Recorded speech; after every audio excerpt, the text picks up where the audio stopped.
We go. Go live.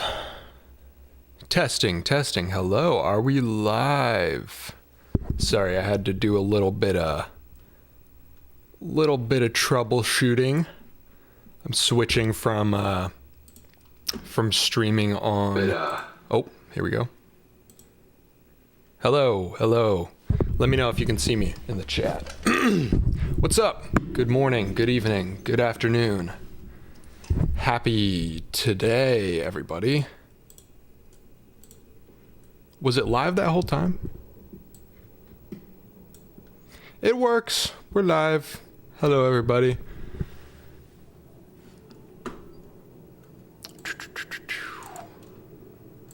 Something feels off. Let's see. Does the audio sound good? Am I going? I haven't streamed in a bit. What's up? It's been about 2 months since I was last live. Take this thing off. This is what's missing. I can usually hear myself. I can usually monitor. Direct monitor. Hello. This is more of a one-way FaceTime right now. True. What's up? We have 6 people already. Usually it's kind of funny because usually when I hit go live, I have like 5 minutes to kill of just literally me talking to myself and 0 people in chat. But this time I actually did it properly where it shows like Evan is going live in 1 hour, and so I can actually there's people here already. What is up? For the VOD watchers, because usually there's less people right at the start, so I usually have a minute to talk to just the people clicking after it's live. For the VOD watchers, if any of you are content creators that are looking to hire an editor / videographer / production assistant, hit me up, send me an email, send me a direct message on Instagram. I'll go more into depth later. But if you're looking for an assistant that can do a little bit of everything, hire me, talk to me. What's up? I'm here for the Hyundai Carnage discussion. Absolutely. I'm going to pull up the video and talk a little bit about behind the scenes. Also going to just talk general life and career updates. John Harstein. For some reason, the video is in black and white and the audio is in Japanese. The stream is broken. Can you fix? Yeah, I'm sure you're not screwing with me. I'm talking Japanese right now, man. Yeah. So it's been a minute. I had about a 2-month hiatus before posting this video. Obviously, it's a big one. It's a very story-driven, in-depth video about my first car, my current car, my only car, the old daily driver beater. And I don't know. I think it's my favorite video so far that I've put out. I'm very proud of it, very excited to see how it does in the coming weeks. So far, it seems to be doing pretty well. Yeah, lots of nice comments. Happy to have people here. So the way this works, live streams, I think I usually, the plan is to post on Tuesdays and go live on the Thursdays after, give people 2 days to watch it for the core audience, and then kind of go live and talk about just behind the scenes of the video, because there's so much. It's not like a normal YouTube video where I'm not leaving in the scraps, really. It's very tight and in-depth. Like this, the video that I just posted, if you haven't seen it, it could have easily been 4 or 5 separate videos. Worth noting, if you haven't seen it yet, spoilers, obviously, which is kind of funny. I was thinking about this just earlier today. Like, usual YouTube videos, you can't, like, spoil it. There's no, like, spoilers of things that you could know ahead of time that would decrease the viewing experience. But I almost approach mine like tiny short films almost, where, like, there are things in the video that I could spoil that would make the story less intriguing. So that's kind of just an interesting thought I had. But anyway, yeah, so I'm going to kind of talk about what went into it behind the scenes, all the stuff that got cut out. I've got the chat right here. I know it's not the most legible, but it's kind of funny, like Streamlabs, the OBS streaming software, has like a little chat box I can put up that shows the live chat digitally. And I found that literally just opening the pop-out chat and putting it on the CRT is more responsive. Like the chats come up quicker and it's less laggy than the actual digital overlay. And I like the aesthetic, even if it's slightly less readable. They all have been really solid, man. Thank you. Yeah, I put a lot of work into them. Evan's latest video is greater than Michael Mann's 1995 film Heat. Oh boy, that's a big claim. I watched Heat last night at Michael's recommendation. Very inspiring flick right there. I've been wanting to start a channel for like 2.5 years now. I haven't been able to pull the trigger. Any advice? Start soft, I think, because if you amp yourself up so much to it and you're like, all right, I need to be super prepared, and then I pull this release trigger and everything goes and it's going to go crazy. I feel like that's setting yourself up wrong, where like the way YouTube works, I feel like, is no matter how good your videos are right off the bat, generally you're not going to have success like right off the bat. You kind of have to feel it out, learn the game. And so I think starting soft is like a really good approach, even not necessarily just posting videos on the channel that you want to do. Just start a junk channel that you have no emotional tie to the numbers on. Just start a throwaway channel, talk to the camera, just get the feel for editing, uploading, and posting without any regard for any performance. Don't even have to worry about the titles and thumbnails right off the bat. But just kind of break that seal and then work your way up to eventually kind of doing the main project that you want to do. Because it is daunting trying to start a whole thing from scratch. So yeah, that's what I would say. I mean, not that I'm an expert or have any super solid advice. I'm just doing it myself. But yeah, that's kind of how I did it. Is I would just post random junk, and there was a couple iterations of different channels that I thought were going to be my main thing before this one, and now this is arguably the most successful one that I've had. But yeah, I just kind of eased into it, tried different things, and figured it out. What's the camera on the TV? This is I think it's a Panasonic. Yeah, it's a Panasonic OmniPro. It records to VHS, I believe. It's got like the RCA plugs, and I don't really use it for anything. I got it from a estate sale for free, actually. They gave me a bunch of nice stuff. They also gave me this green filing cabinet that's been in the background of my set for multiple years now. Yeah, they were very nice and gave me a lot of stuff. They just wanted to see this thing, like, I don't know, get used, get messed with. It's not very legitimately useful anymore. I did see a YouTube short the other day of somebody that made a rig for one of these where they could actually record. I didn't realize these were a thing. It makes sense, but a little box that you can plug RCA plugs into and it'll record for you. So you don't have to like plug it into a VCR and record onto a VHS tape. You can just digitally record straight from the I keep saying RCA. Is it RCA or VGA plugs? I don't know. But you can record straight with that, and it's got a little monitor. So I might pick up one of those and try recording off of this thing.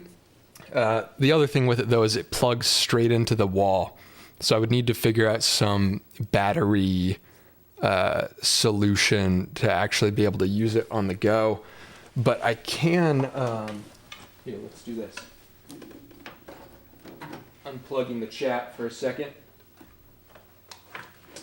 Where is my plug for this thing? In one shot... Let me know, by the way, if when I go away from the mic it gets screwed up. I have a compressor on it, so when I get farther away, it should pull up the audio levels. But I don't know if that's working. Let's see, I want to get this thing plugged in. Because I can actually, in the Tucson video, there's one shot, one piece to camera where I'm playing the Tucson, like the old Tucson commercials on this TV, and then this TV is just a live readout of this thing. Let's see, remote video audio. So here's my video.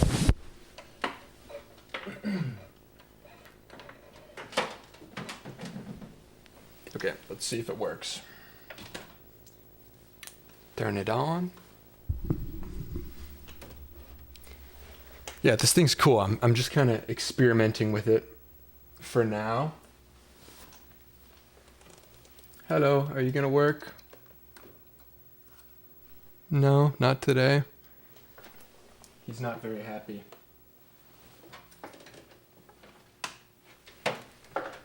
Come on. Oh, wrong plug. Wrong plug. There we go. There he is.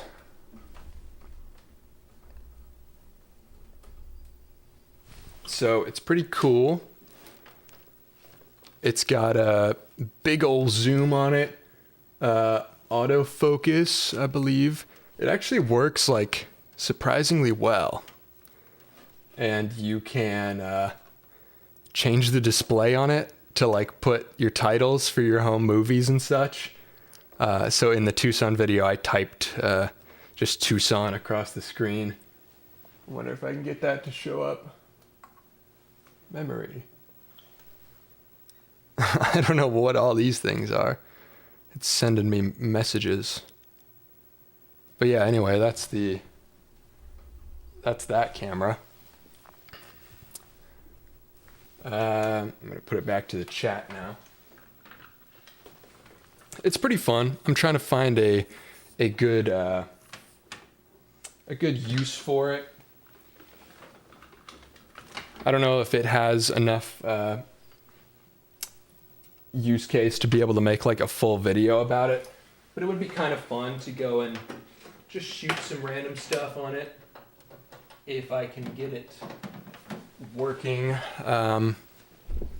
in a mobile environment. Doesn't that camera record to tape, or is it a studio only joint? Yeah, it can record to tape. I've seen some that like you can put a VHS straight in it. I don't think maybe that is the case with this one. I don't know. I haven't explored it too much. I'm kind of psyched that it still works because this thing was in the cellar that I used to live in. I had a bunch of stuff stored down there, and over the winter of last year, I guess it was 2022, over the winter of 2022, we had a pipe blow up and the whole basement where all my stuff was stored flooded. And so this thing was under a little bit of water, but somehow it still works. Some of the other accessories are like corroded now, but the camera itself lived. I don't know how. I saw a dude use a daggum car battery to power an amp for his bass the other day. A car battery camera rig would be possible. That'd be sick. Just have like a car battery on my shoulder. Shoot some skate videos on it. Oh yeah, I have a fisheye, or not quite fisheye, but a wide angle adapter on it. Just so that it works a little bit better within the studio. That's so cool. Is that a small keyboard on the camera? It is. So you can type, you can type stuff on it. It's kind of ridiculous. I love how into the VHS/film era everybody is. God, it sucked. It is funny. It's also funny because like so many people from my generation, like I'm 23, and a lot of people from my generation are like, oh, the film like evokes some nostalgia. Like people use the word nostalgia a lot, even though like I actually have no nostalgia for film, right? I think people are attributing it to the wrong word. Like there's no connection from my generation to film aside from like looking through my parents' old photo books or something. VHS, there's definitely some legitimate nostalgia there, but I think people say it's nostalgia that makes it special. I don't think so. I think the low fidelity aspect of it, there's like this underrated quality of when footage is less good, like when footage is less crisp, it actually allows your brain to like enter that moment more. I don't know if anybody else resonates with this, but like if I'm watching a super crisp, clean 4K video, it somehow doesn't feel real.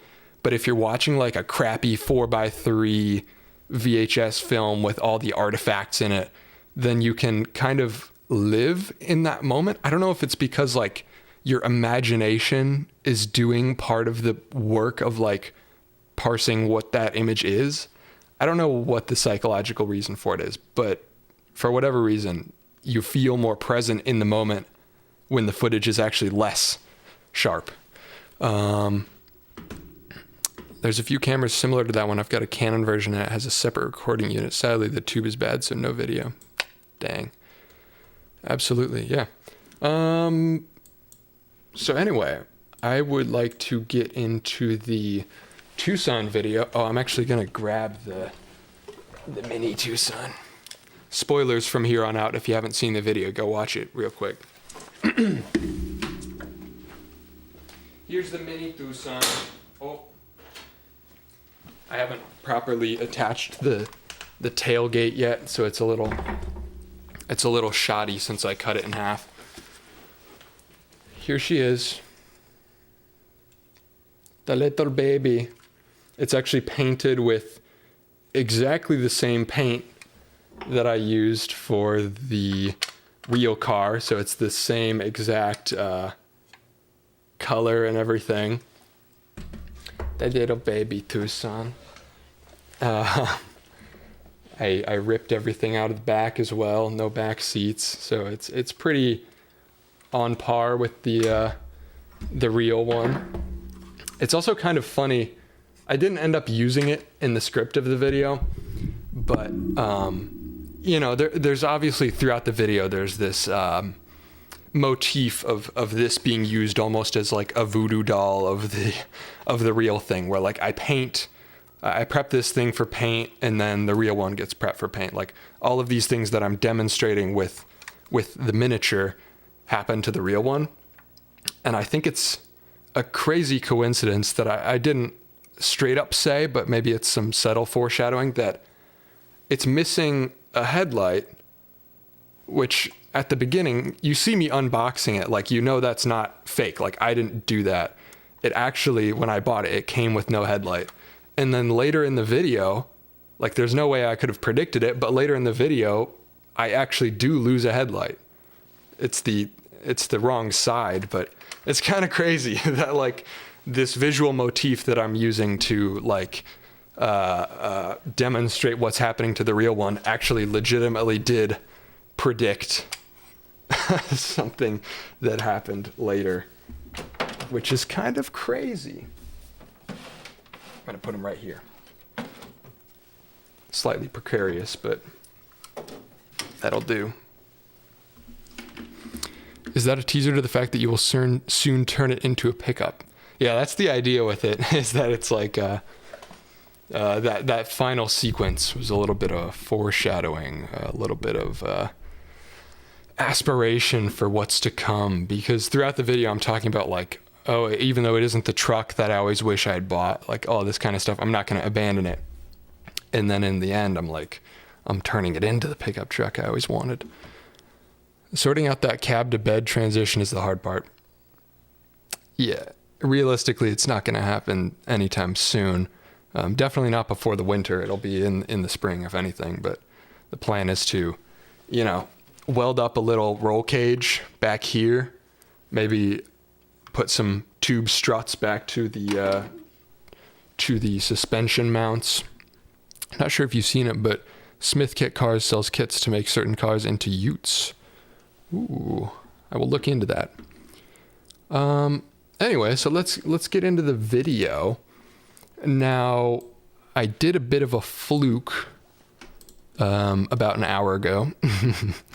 I may have accidentally deleted all of the voiceover files for the video, which is kind of a shame because I like to keep everything around so that, like, if I want to go back and tweak or like remaster, for whatever reason, if I want the old raw files, I've got them. But I accidentally deleted all of the voiceover because I didn't realize DaVinci, like with Premiere, when you record voiceover straight into Timeline, it puts it in the source folder of the project, but DaVinci puts it in the cache files, which when I'm done with the video, I clear all the cache files to make space for the next one to play back smoothly. And I forgot to move the voiceover files, so they're all gone. So unfortunately, if I play back this video from the DaVinci timeline itself, also pardon the impending corruption on my webcam. You see that? Oh, it's so much fun. New tech problems, right? Here we go. So this is the timeline. You see all this red stuff is all the voiceover, which is now gone. But, maybe this is a blessing in disguise because it means I'm not allowed to tweak the video anymore and like make a remastered version or anything. Not that I would do that and re-upload, but it's kind of a funny, I over tweak and I'm a little too perfectionist with my videos, and so this is maybe a message to me that I need to stop tweaking so much. Also, this just is going to happen with the camera right now, the face cam. It's going to be corrupted for as long as I'm when I open OBS to stream or record, and I have DaVinci open at the same time, it kind of bottlenecks some like my CPU, and so it doesn't like that. Let me know if like the audio starts doing something weird. Let me know in the chat, but I figure occasional corruption on the video is not going to bother anybody. Let's watch this. If I scroll through the timeline, I bet my video is going to go nutty. Yep, there I go. Fun stuff. Yeah, I'm going to upgrade the PC at some point. What are people saying in the chat? Whoa, 2 Borks here on the live. Sweet. Oh yeah, love the video. Thank you. Thank you. Is the workflow of DaVinci good?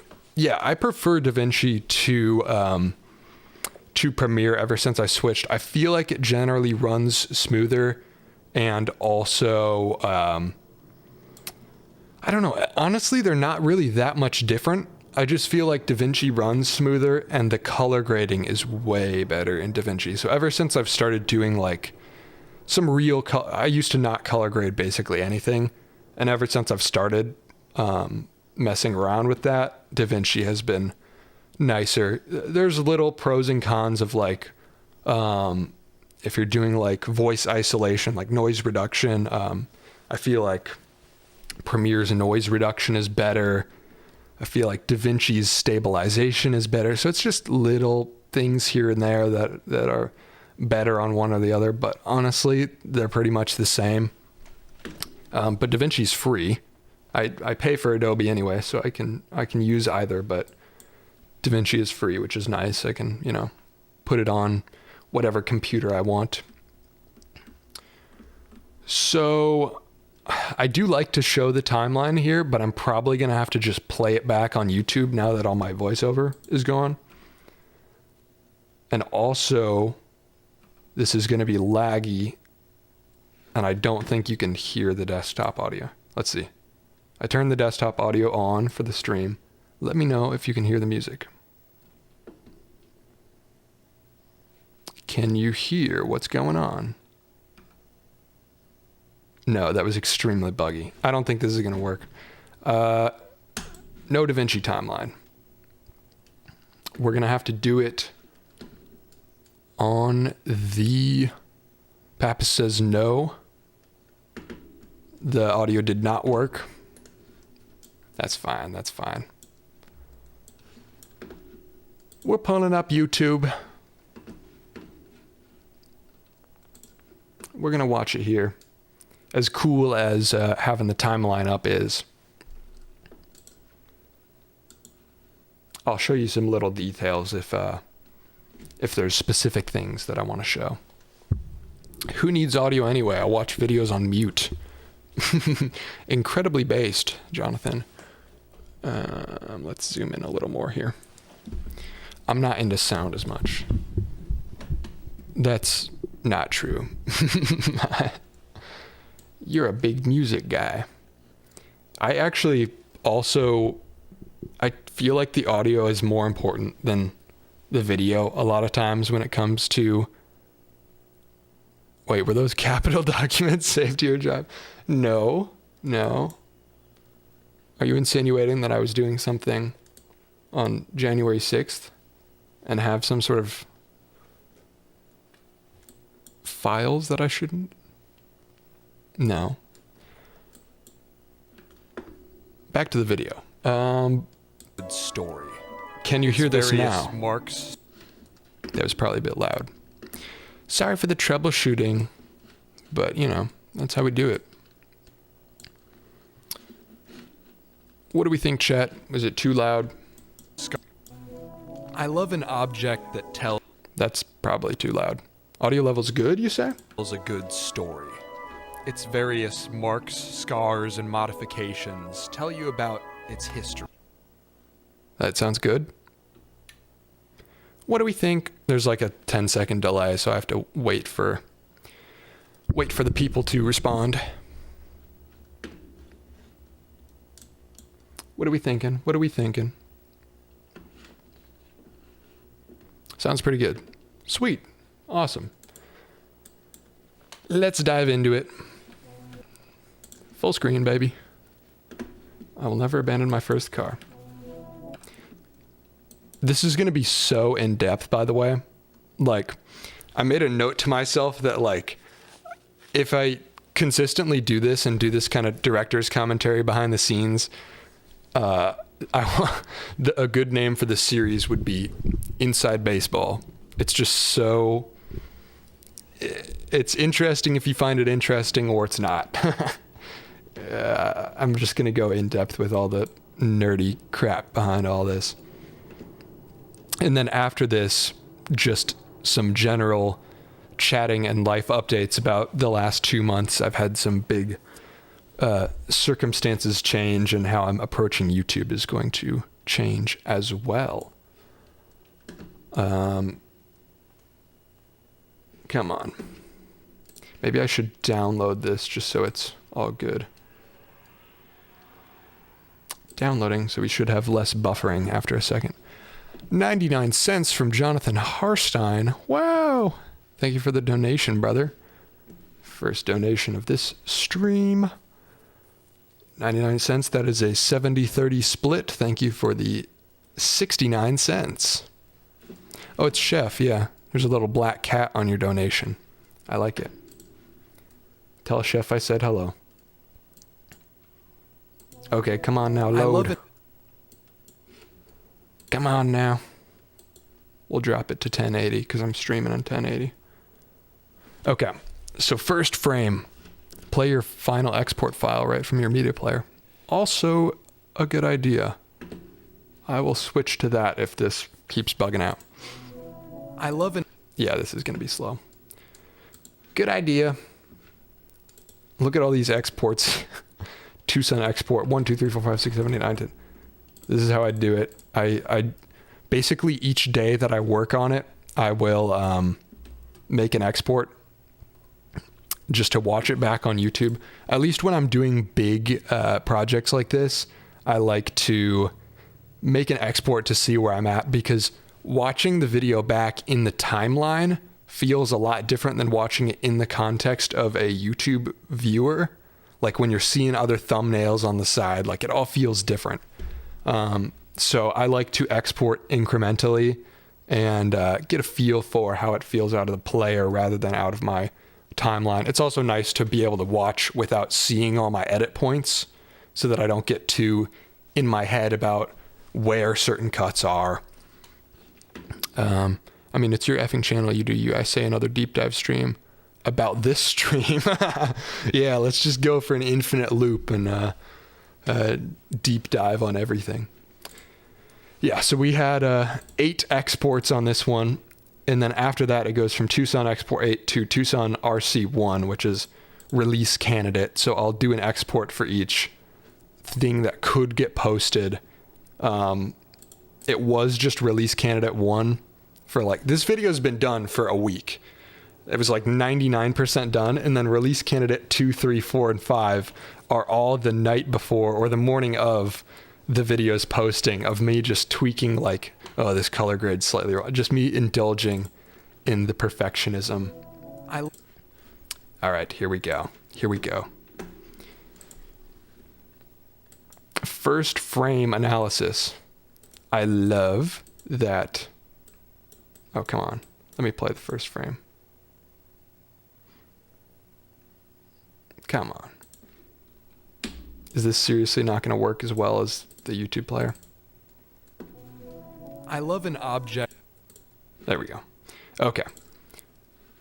I like starting it off like this because after a 2-month hiatus from the last video, which was the floppy disk camera, you can kind of visually, if you've watched the last video, you can kind of see the time that has passed based on this like illustration of this creative pressure writing and stuff is something that I did in the floppy disk video. And so you can kind of see it sanded down and covered by other things. So it like visually shows the time passed since last video. I like this messy painted desk as a storytelling element of just, it kind of shows you and also it's kind of fun when you can watch a video and you can look at different little marks and be like, oh, this came from this. I don't know.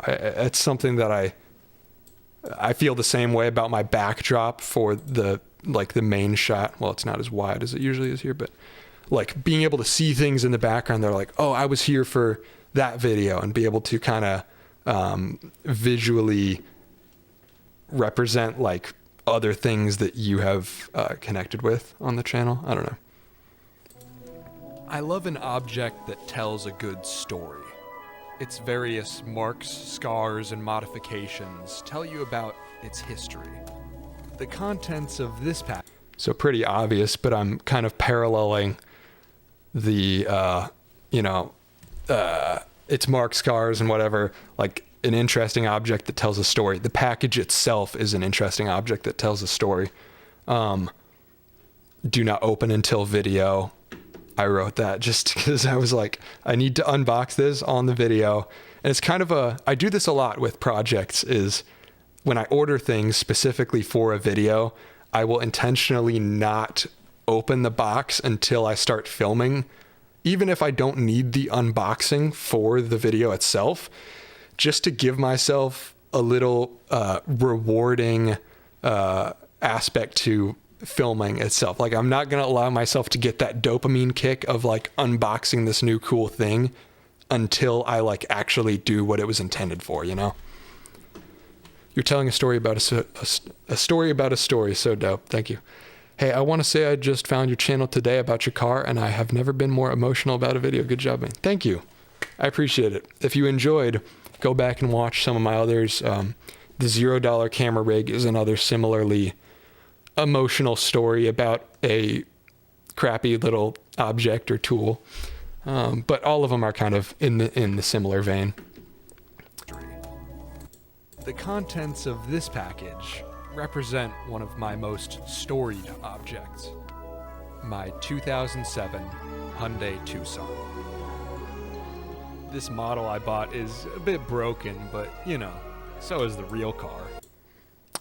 It's funny the way I was talking in the start of the video. It's like, this is an aspect that there's so many things in these videos that or in making any sort of video at all, that it's one of those things where if you're doing it well, people don't notice that you're doing it. The getting the tone of voice of presentation here took me a while to figure out, because if you were to just listen to this voiceover with no music and no context, you'd be like, why the hell is he talking like that? If I talk to you like that face to face, this package, the contents of this package represent one of my most storied objects. I'm talking like I'm writing a freaking poem. But if you talk normally, this is kind of an idea that I've tried to drill into my brain. And that however you talk to a camera will be dropped, the energy of whatever you're talking to a camera is going to be dropped down a level versus talking to a person. So I have to talk to a camera and enunciate or really drill in the emotions or feelings that I'm trying to portray on a more intense level than I would if I were talking to you in person, because it always steps down a level over camera. So the contents it's funny. Of this package represent one of my most storied objects, my 2007 Hyundai Tucson. This model I bought is a bit broken, but so is the real car. Its worn-down farm truck-like appearance is a result of a halfway finished rattle can paint job from about a year ago. Just wanted to hop in and say you're amazing at what you do. Thank you. Thank you very much. I appreciate it. Narrative inclusion into the story is fantastic. Thank you. Yeah, so this little segment's pretty straightforward. Just B-roll of the car.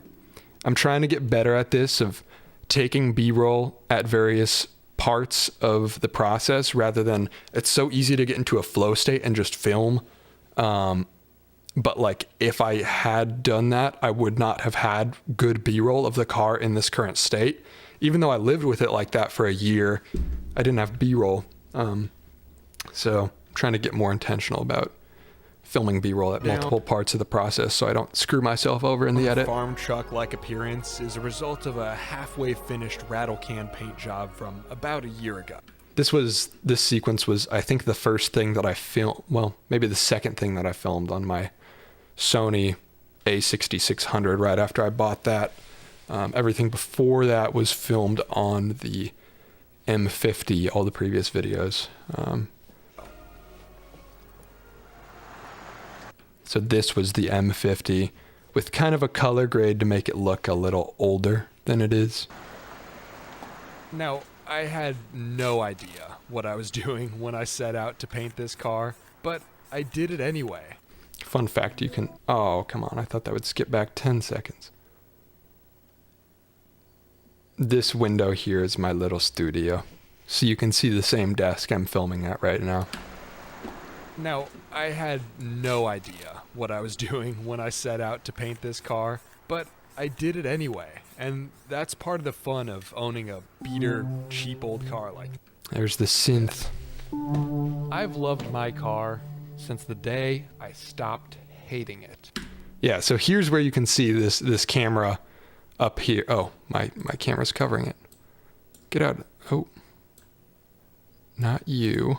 You. So this up here is the camera that I just showed you guys on the stream a minute ago.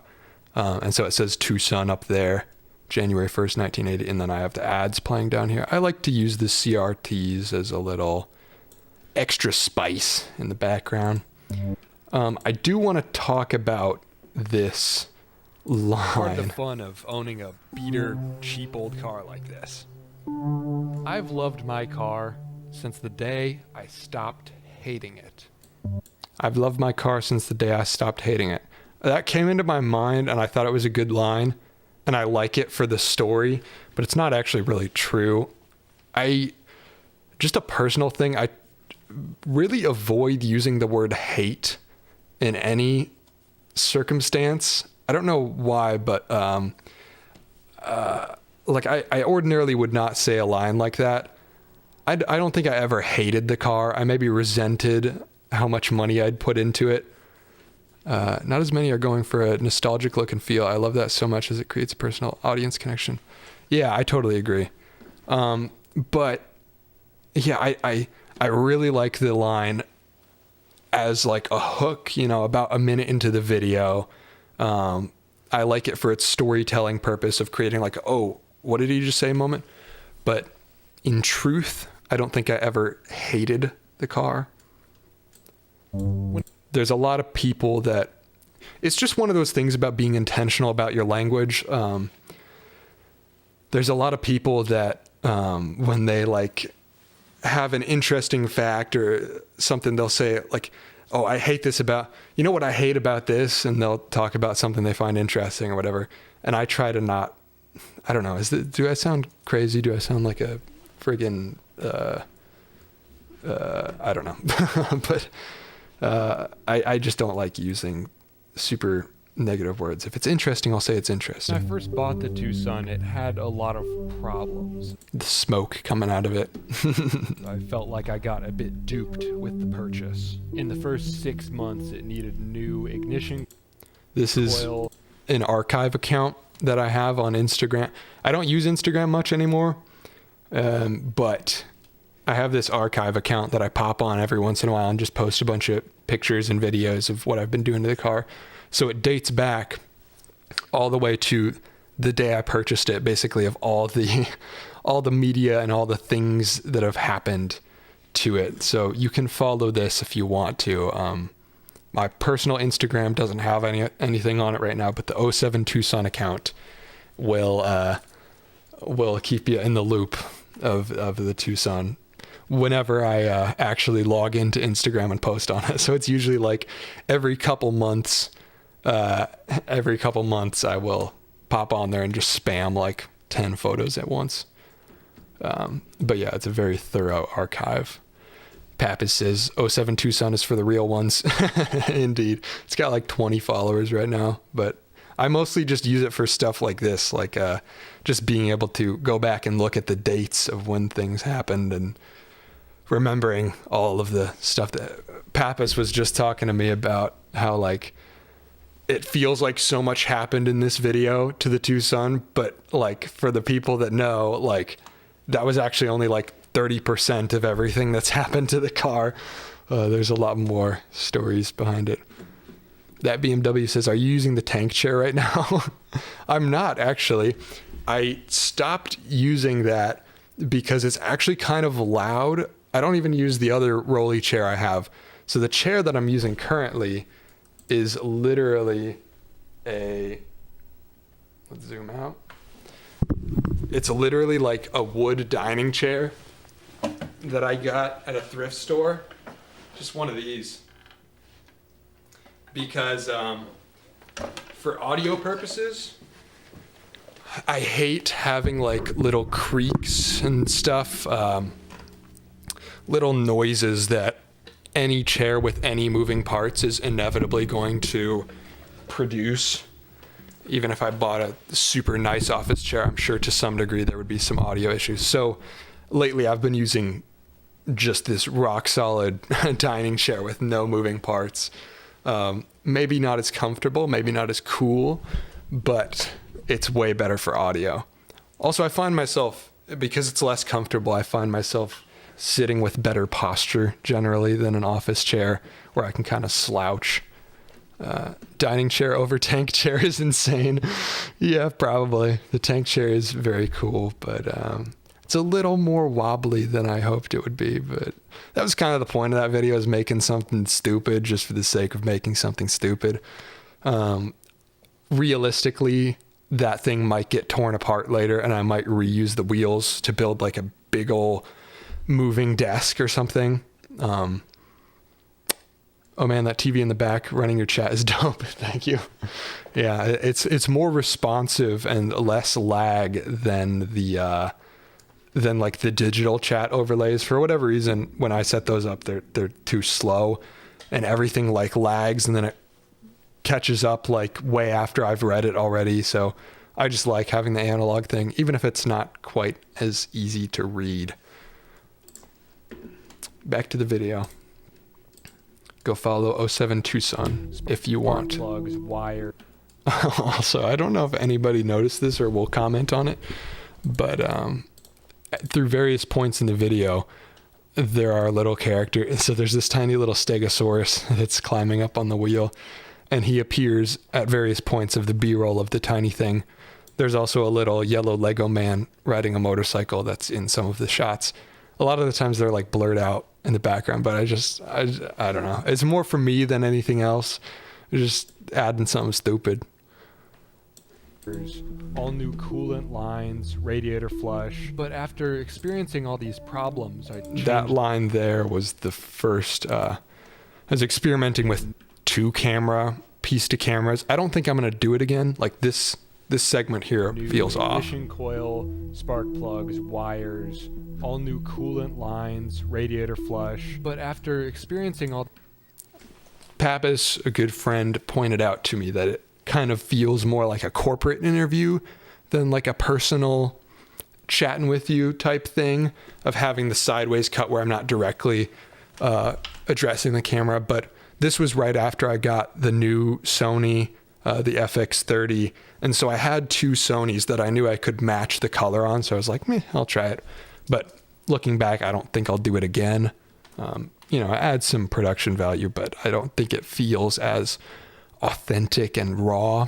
These problems, I changed the ignition coil myself. I learned to change the oil myself. And as I did more and more work on the car and started to give it my own personal touches, I started to like the thing.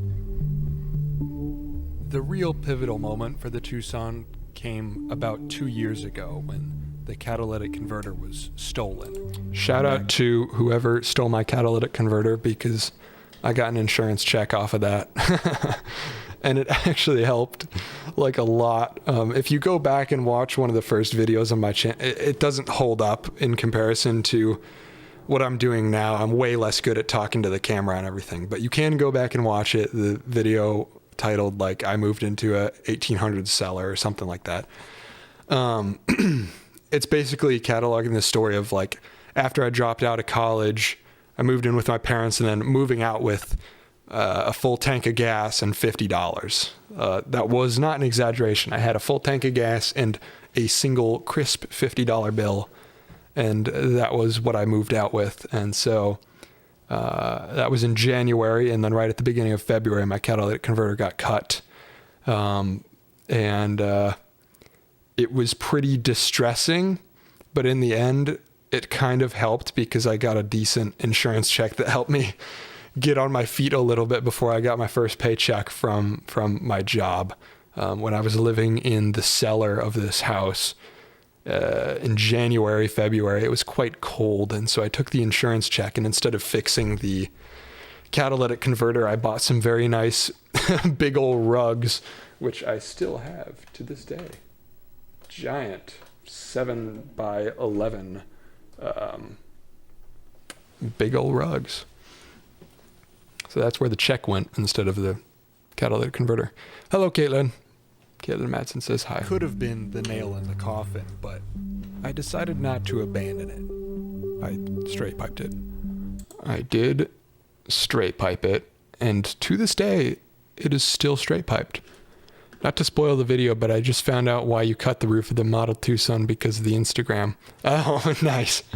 Yeah. I thought about adding some voiceover to like kind of, articulate the point of like, because throughout the video, I'm sort of talking about like, oh, I regret that I bought this car because like, I wish I'd bought a truck instead. Like I said that 1 or 2 points.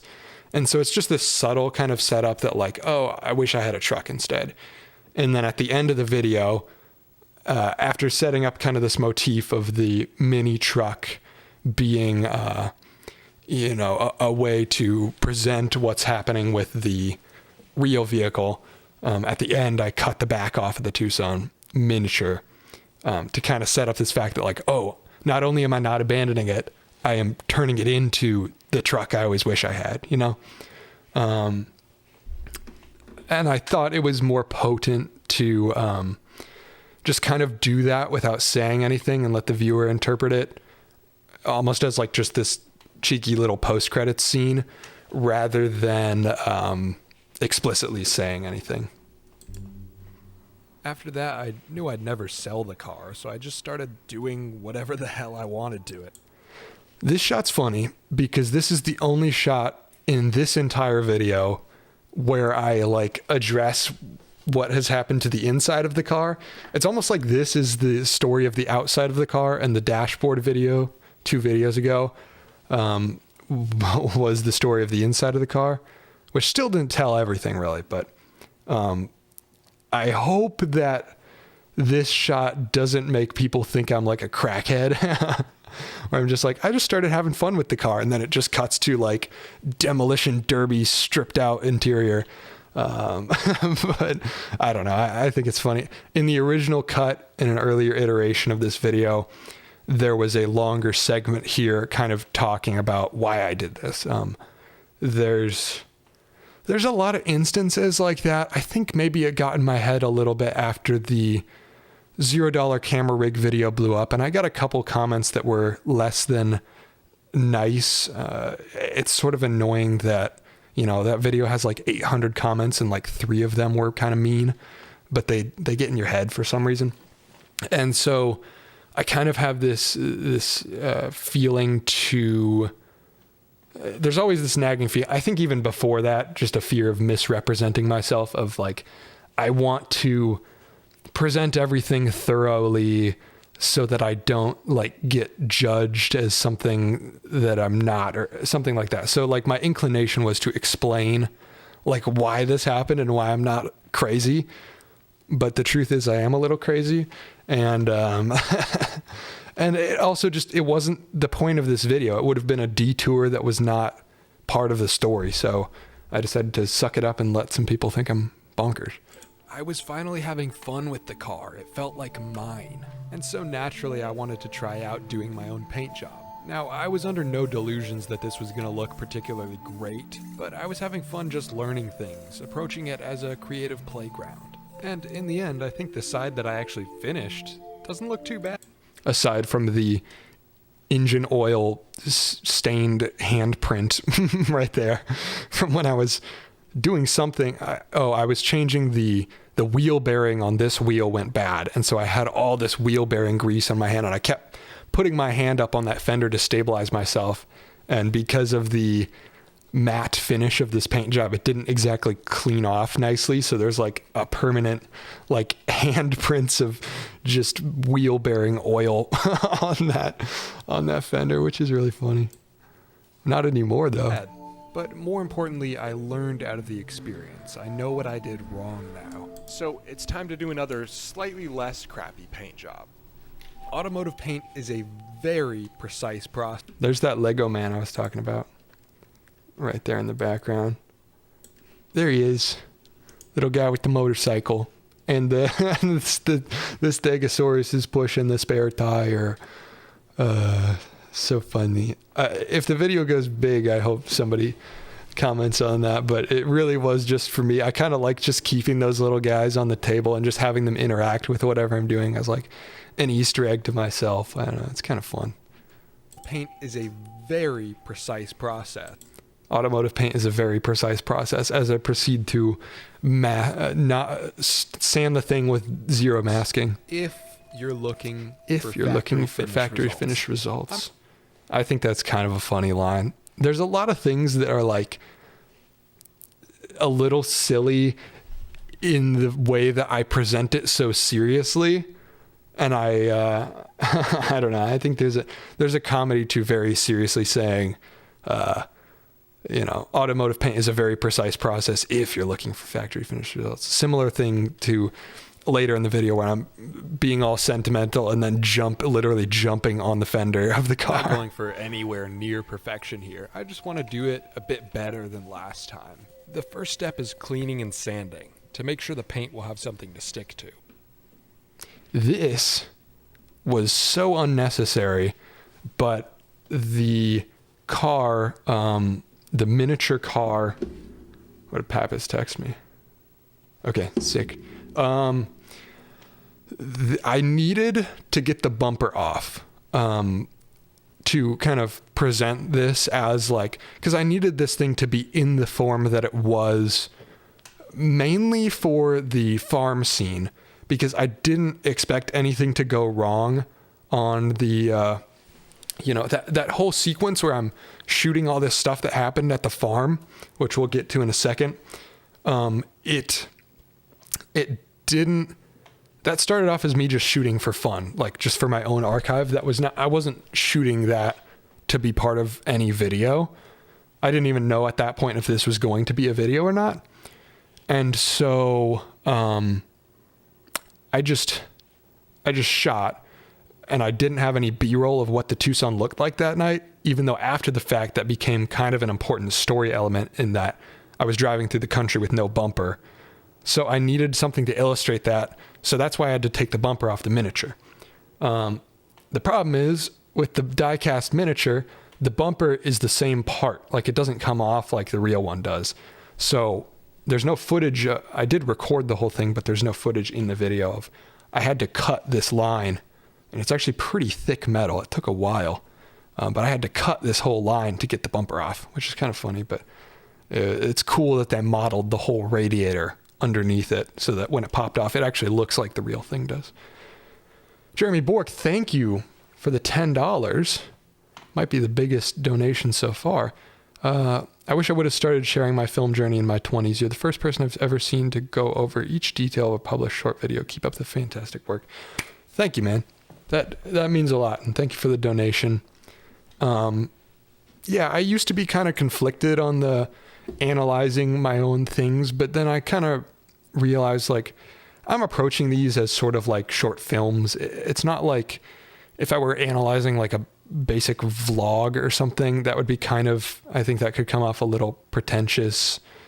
And I kind of had thought about that before of if I'm talking about things that I find cool about my own video, does that come off as I'm full of myself or something? But I don't, I try not to approach it in that way. And I think it provides a cool insight for other people trying to make videos or, whatever. So, I appreciate the donation a lot. I'm glad you like it. That $9.99 may have pushed me over the monetization threshold of you don't get your first payout on YouTube until you have $100 in revenue. So even though I've been monetized for 2 months now, the monetization only kicked in after the $0 camera rig video was kind of done blowing up. So I made $40 on that video, $50.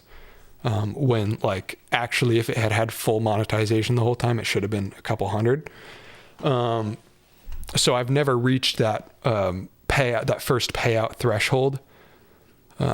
So that $9.99 might have pushed me over the edge, which is good because I'm unemployed right now, which I will dive into more after the analysis of the videos, life updates and job updates.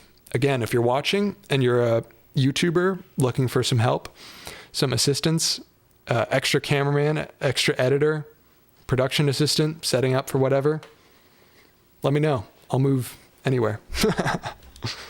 I have experience working with YouTubers. I'm about to do some crazy funky stuff with my Pontiac Aztek. Your vid has it inspired me to finally get off my butt and do it. Amazing. I actually love Pontiac Aztecs. It's one of my favorite cars ever for some reason. I think partially because it gets such a bad rap of like, it was on so many lists before of like top 10 ugliest cars or whatever. But I actually think it's aged quite well. Like, it was funky. It was weird when it came out. It's a very blocky kind of car. But now it kind of like aged in really well. Like, now all SUVs are blocky and square like that, and very angular stuff. I think the one weirdest thing about the proportions is like the wheels are kind of small, but like, I don't know that I've seen anybody do it, but I think it would look absolutely sick if you cut the fenders and put some big old mud tires on it or something. Maybe give it a little subtle, tasteful lift.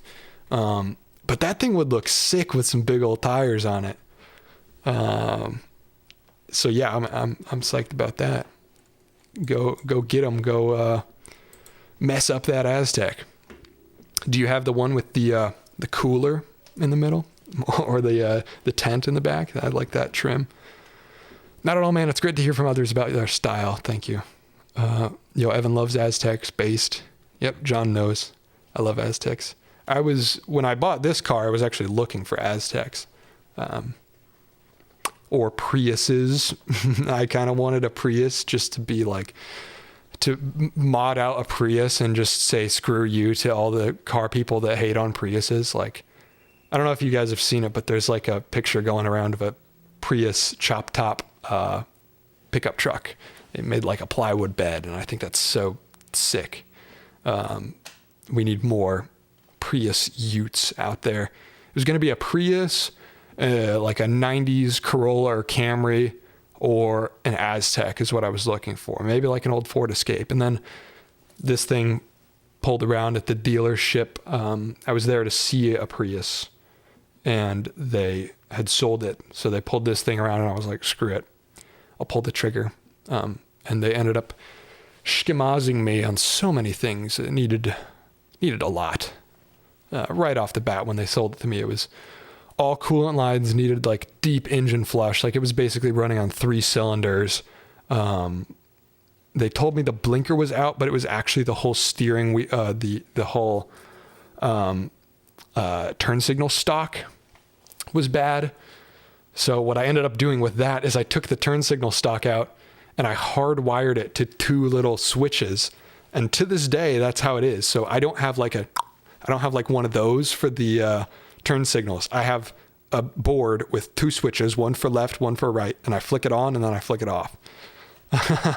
Which I'm not sure if that's entirely legal. I can't see why it would be illegal or why they would write a law specifically about that, but but it is funny. Also, funny thing is, you can flip both of them at once and it'll function as hazard lights, which you could never do with the stock because you can't have it flipped up and flipped down at the same time. But when hardwiring it to switches, I can flip both turn signals at the same time, and they are hazard lights. Freelancers are all unemployed, same here. Yeah, I guess true, yeah. But literally no money coming in right now unless I'll just simply have my video blow up and get a paycheck off of that. Let's just do a cool 1 million views and then I'll be fine.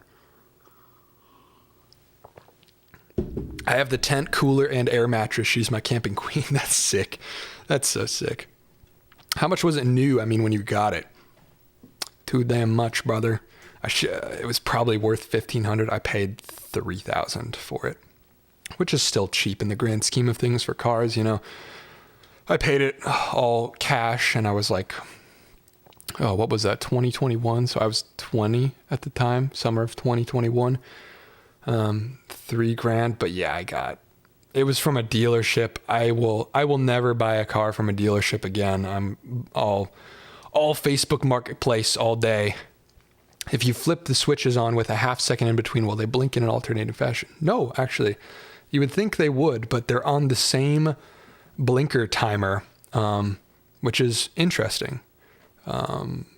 Yeah, so you can't get them to, they go in sync. Yeah. Okay. I have to pee, but I'm going to pull up this video and I'm just going to let it ride for a second just so there's something going. But I'll be back in 10 seconds flat. Fastest piss of my life. Great, but I was having fun just learning things, approaching it as a creative playground. And in the end, I think the side that I actually finished doesn't look too bad.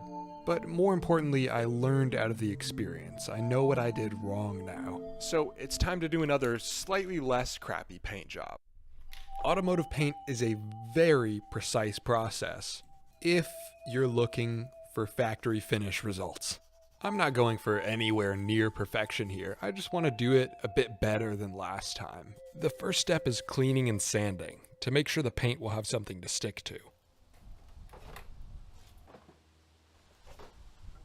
Now, I was pretty lazy with the prep work the first time I did this, and I'm still going to cut corners now. I'm trying to do this in a driveway over the course of a weekend while I'm back in my hometown. But I do want to do it a bit better than last time. I want to do right by this car.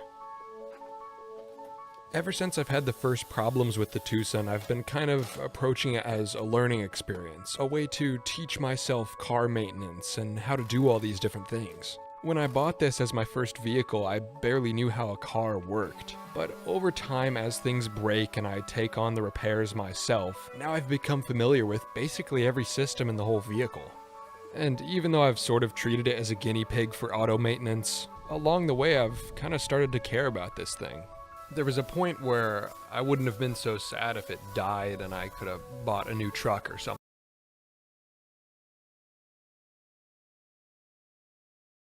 Okay, we are unmuted now. What's up? Not the fastest piss of my life, actually.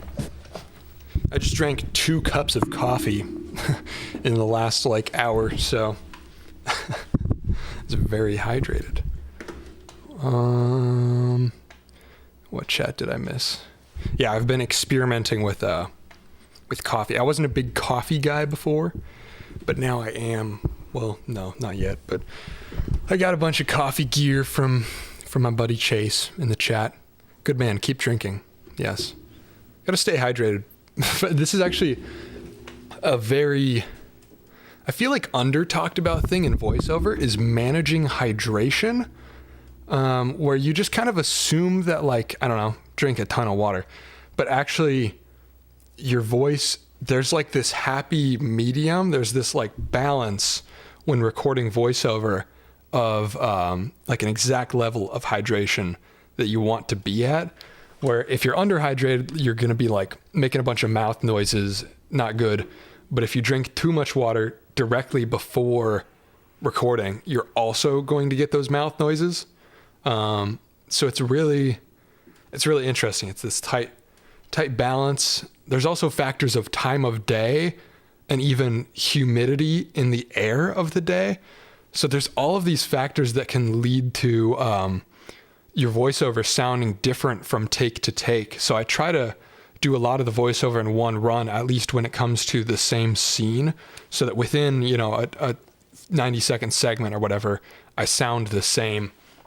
And then if I have to go back later and redo one of those lines, it's harder to meet the same conditions for your voice to sound exactly the same. Sometimes you have to kind of EQ it to sound similar. Just one of those interesting things that people don't really talk about. Okay, so where were we at with the analysis? We were here. Stick to. Boom. Taking out the headlights. Now, I was pretty lazy with the prep work the first time I did this, and I'm still going to cut corners now. I'm trying to do this in a dry... I thought about, I'm sure I'll get comments from people about oh, you didn't blur your license plate. But it doesn't actually matter. I don't think I'm going to eat my words on this, but it doesn't matter. It's not like people can find me based off of my license plate. I think the only people that can do scans off of it are like, well, also it like doesn't give your address or anything. It's like, okay, what can you find out about me by my license plate? It'll, even if you find a way to do a scan, which I don't think you can unless you're like have a reason or like you work at the DMV or something. But even if you can, you're going to find out my name is Evan Monsma and I have a 2007 Hyundai Tucson. Big whoop. And I live in Cleveland. Wow. So it's not as big of a deal as people think it is. The course of a weekend while I'm back in That's not rock solid advice. That's just what I know of the factor. my hometown. But I do want to do it a bit better than last time. I want to do right by this car. Ever since I've had the first problems with the Tucson, I've been kind of approaching it as a learning. It does, but it costs like $200, so a person who's out to do harm isn't going to pay that. Yeah. Also, yeah, whatever. Experience. A way to teach myself car maintenance and how to do all these different things. This is one wonderful thing about stripping my interior. All you can do is if you pay $80, you can see traffic cameras that took your pic. Uh-oh, they're going to know where I go. They're going to know I got a speeding ticket in Pittsburgh. Off topic, what watch are you wearing? In this video, I am wearing... Yeah, because I think you can see it in one of those shots. I was pretty lazy with the prep work the first time I did this, and In that video, I am wearing a Seiko. Come on. Minimum focus distance on this lens is not it. Come on. One of these guys. It's like the newer version of the SKX. I can't remember. No, don't focus on my face. It's like the SRPD something. I don't remember. It's the newer one that they did in like 2017. I'm a Seiko guy. I like my Seikos. Yeah, it's cool. It's, you know, it's got the automatic winding. It's got the little wheel glass case in the back. The watch I'm wearing now is the Seiko Orange Monster, which is my new daily, my new pick. I only have 3 watches, but they're all Seikos. I like them. Orange Monster. Boom. It's much more on brand with my with my current kind of aesthetic of like I'm wearing the orange jacket every day. It's very much, there's a motif going on of like high vis orange and green, and so I think the crazy orange watch kind of is cool. It actually doesn't work. There's likely going to be a video about this thing. I have to pull it open and replace the movement inside because it's old. I think it got water damaged, even though it's a dive watch. Somehow got water damaged and it's all gummed up. So there will likely be a video about this at some point. Kind of the story will be something along the lines of like I buy watches for myself after like certain successes or certain story arcs of my life. So each one can kind of tell the story of different, creative pursuit. And so this one is kind of my reward to myself for, some degree of small like success or promise of this YouTube thing. So that's this era. Notice your camcorder VHS C Super 8. I must know. Yeah, I talked about it a little bit before. I actually don't know. I'm not super well versed in it. It seems like it might be able to take a VHS, but I haven't figured out where yet. All I know with it and what I've used it for is it's got like VGA or RCA plugs, whatever it's called. And so I plug it in straight to this TV and I can get live readout. So I could, in theory, record it to a VCR. But I don't know a lot other than that. It plugs into the wall. I have a battery for it, but I don't have the right mount for it. So, I don't use it a ton, but I do use it in the studio for kind of adding some visual spice to the backdrop. Earlier in this video, you see the camera is... Gotta move myself out of the way again. So that camcorder up there is plugged into this TV, and so you see it pointing to the other end of my room. And so that's basically what I've used it for. I love camcorders, have too many long. Yeah, it's definitely something I could see myself getting into. One of my close friends has a little Sony Handycam that shoots on mini DV, and I am super jealous of that thing. It's so sick, and I kind of want one as a little pocket camera to carry around sometimes, get some more crusty looking footage than last time. The first step is cleaning and sanding to make sure the paint will have something to stick to. Okay, got to make some progress in this video. I've been getting... Now, I was pretty lazy with the prep work the first time I did this, and I'm still going to cut corners now. But that's what we're doing. We're going in depth, baby. I'm trying to do this in a driveway over the course of a weekend while I'm back in my hometown. But I do want to do it a bit better than last time. I want to do right by this car.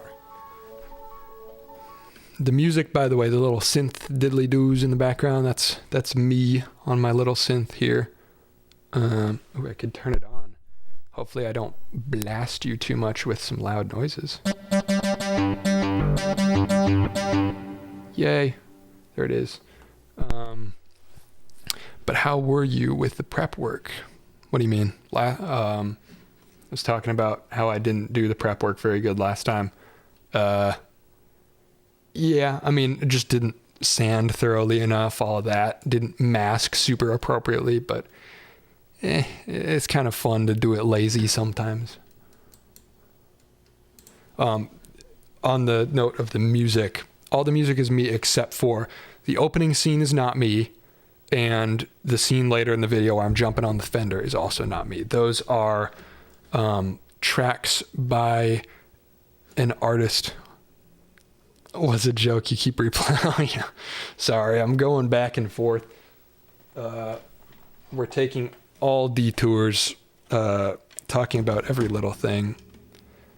But those two tracks that I did not make are by an artist called Kaifo, who I have talked with, and he allows me to use his music in his videos, which I very much appreciate. I have all of his well, not all of his discography, but some of my favorites on cassette tape. So I think both of the tracks I used in this video are from his series episodes in oceanography, just various ocean-themed kind of chill synth tracks, ambient type stuff. Check it out. It's good stuff to work to. And I very much appreciate him for allowing me to use his music. Eventually I'd like to get a cassette. I don't actually have a cassette player right now. I bought those in anticipation of finding one, but I will. I like the idea of, similar to how I put stuff on the CRT in the videos, of physically, when the track comes in, I physically show you me sticking the cassette in, at least when it's appropriate or when it fits the pace of the video. Okay, back to it. Ever since I've had the first problems with the Tucson, I've been kind of approaching it as a learning experience, a way to teach myself car maintenance and how to do all these different things. When I bought this as my first vehicle, I barely knew how a car worked. But over time, as things break and I take on the repairs myself, now I've become familiar with basically every system. I dusted myself with paint dust so bad, right? You can see me taking a cloud of it to the face. In the whole vehicle. And wet sanding helps with that, like sanding the car while it's still drying from the pressure wash, but to some degree it still is always going to kind of even get you. Though I've sort of treated it as a guinea pig for auto maintenance, along the way I've kind of started to care about this thing. This is one thing I paid more attention to detail this time, was using a little Scotch-Brite to sand thoroughly around the handles. Last time I was lazy and I just kind of, anything I couldn't reach with the power sander, I just gave up on. There was a point where I wouldn't have been so sad if it died and I could have bought a new truck or something. But now, even if something major happened to the Tucson, I'd like to fix it up and keep it on. Foreshadowing.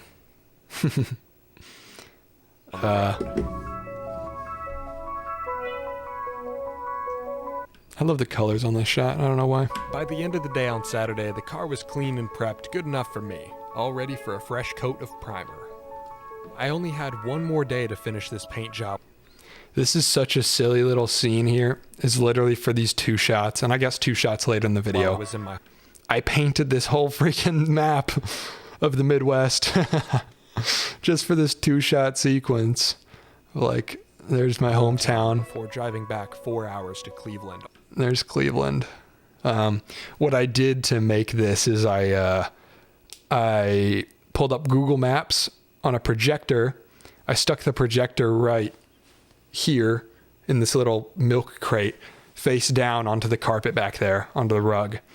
And so I projected Google Maps onto this wood board, and I kind of traced with a paintbrush and paint markers. And that's how I did that. Very excessive and silly, but I think it adds a lot, even if it's only on screen for a couple seconds. On Monday. It might be tight, but I was feeling good about the progress so far. I do not like this shot. This might be my least favorite shot in the video right here.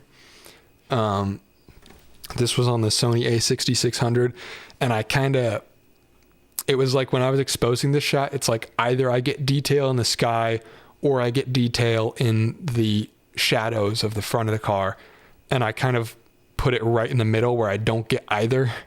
And so the shot just kind of has no discernible focal point, and I don't like it, but it serves its purpose.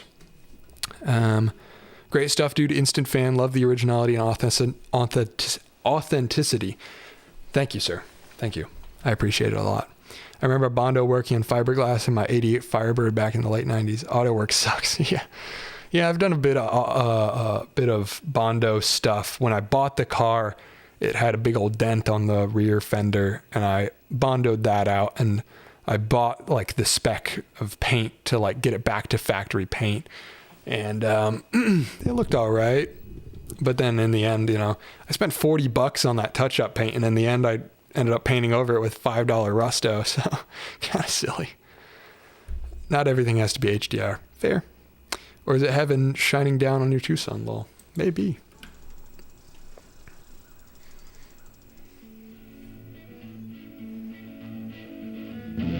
After a long day of sanding, I ran into some old hometown friends, and I took the Tucson out to their farm. I love the environmental. I could not have planned this or scripted this at all. But just the fact that I didn't record this like with any intent. Like I said earlier, I didn't set out to anything I was filming this night. I did not set out to include in a video, right? Ordinarily, I would not really record social situations for a video. I think that's kind of weird. But I was just recording kind of for archive purposes. I carry a point and shoot 24/7, and I don't know. I like to archive stuff, and this scene just sort of happened. I just had about 90 seconds of Logan here playing the guitar. He played this little loop, and then you can hear him say, "I'll switch over to the second track." Town friends, and I took the Tucson out to their farm. So he played that loop, and then he starts playing over the loop. We're getting and it's so cool to be able to use like an authentic, like a piece of music that was played on that night, like a similar energy. It communicates the vibe of the event, the night, and I think it was really cool to be able to use that. And it's also such a tonal change from the rest of the kind of airy ambient synth through the rest of the video. This kind of sets up that like, ooh, this is the climax. This is something is going to happen. Woder says, hello. Good evening. Is it evening at you? Yes. Eastern time zone over here in Ohio, 7:30 p.m. Yeah, so that's what this scene is about, that environmental kind of stuff. The footage looks so terrible. It looks like I shot it on like a crappy Handycam. What this actually was, it's a fairly decent camera. It's the point and shoot I carry around every day, which has a 1-inch sensor. So it's like supposed to be good in low light. But I think this entire night, I accidentally had the ND filter on. It has an internal ND, and I was still kind of getting used to the camera. And I had the ND filter on all night. So I was shooting low light with the ND. So my ISO is at like 5,000, and I pumped it up in post. So it looks so grainy, but I cropped it to 4:3 and I think it works. Found friends, and I took the Tucson out. This shot, the night before posting the video, I knew at this point when I said I set out into the country to visit their farm. I wanted a shot of me driving by a cornfield or something. Originally, this exact shot here, which is actually from that night, I had this placed later. When I say like we found a perfect spot for some off-roading, that's where this shot was. But right here, when this voiceover happens, I needed a shot of me driving through the country. And I live in Cleveland now. And the night before the video went live, this was literally the last shot I had to place. And I drove out of Cleveland for like 45 minutes to try to find a country road. I just wanted a country road with no lines and cornfields on the side, which I felt like was going to be so easy to find because I grew up in small town Indiana, northern Indiana. It's cornfields everywhere. I drive literally 30 seconds north of my house and I'm in the cornfields. I didn't expect it to take a while. And I drove around Cleveland for 45 minutes. I drove straight like I drove southwest to try to find cornfields, and I didn't find anything. It was so cold out. I was like, screw it. I'm turning around. I'm sure there's something else I can use. So I replaced this clip, which I think ended up working better. But it's just funny that like from a small town where we always complained about there being cornfields anywhere, now that I live in Cleveland in a bigger city, like even when I was looking for cornfields, I couldn't find them. You said you dropped out of college. If you don't mind me asking, what did you go to school for? I went for graphic design. In high school, I did a bunch of engineering stuff. I was like set to be a mechanical engineering major.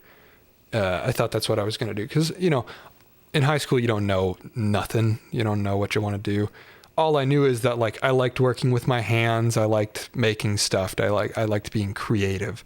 And I thought that's what engineering was going to be for me, which, it is to a degree. And then I got deep into the, AP classes, and I was taking I had 3 AP credits for various maths, and I had 2 AP science credits. I don't know how. I wasn't very good at school the last couple of years of high school, but I could have been good, but I wasn't focused. And so I was all set up to be an engineer. And then I kind of realized that like, oh, this isn't as creative of a career path as I thought it was.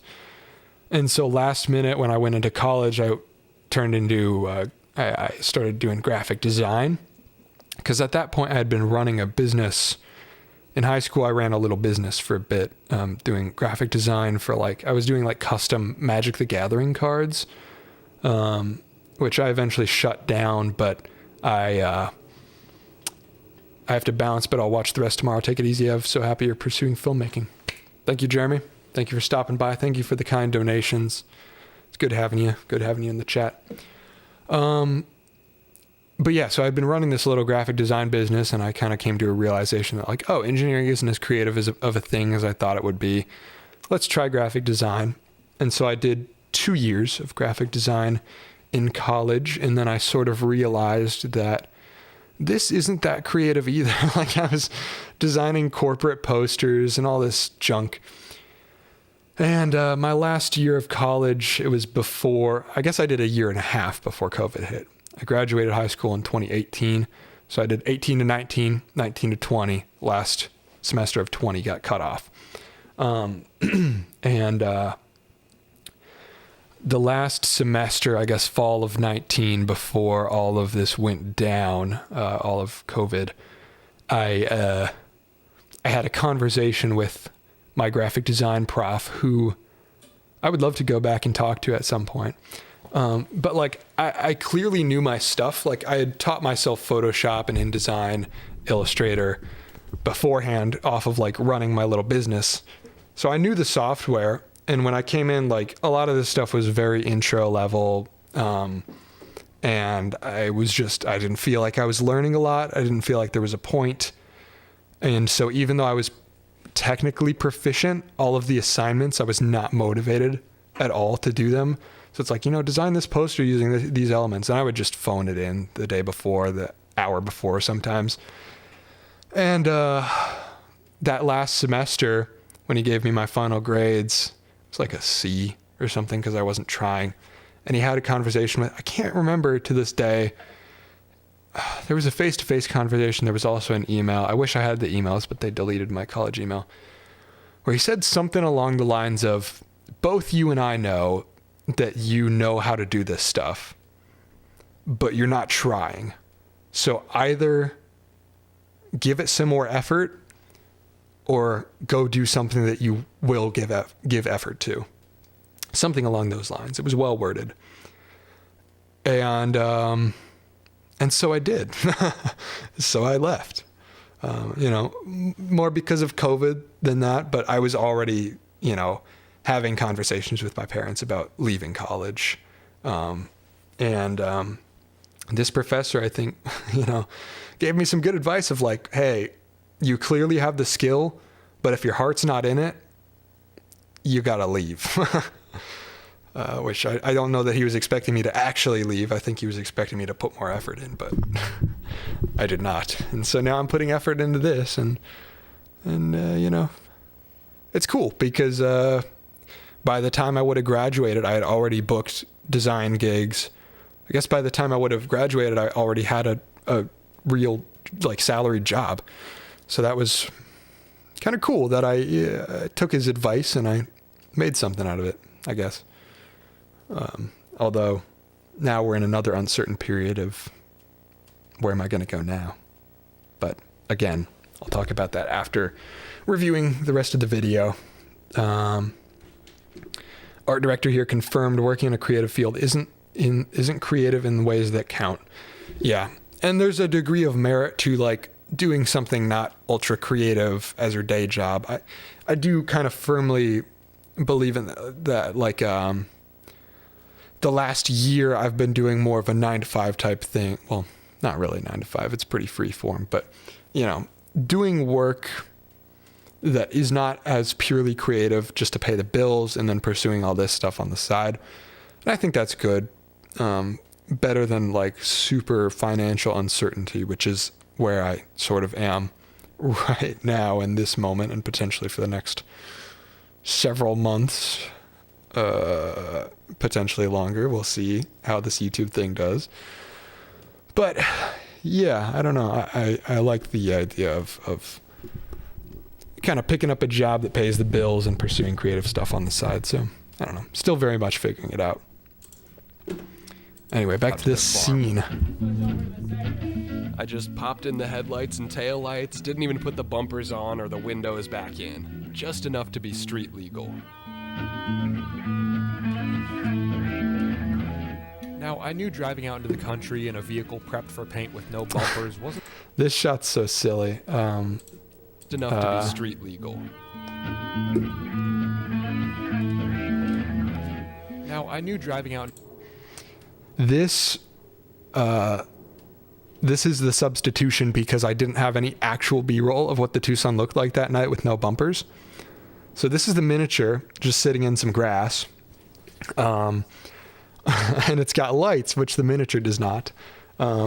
So what I did is I had my little aperture RGB video light propped up behind the thing on red, so it looked like tail lights.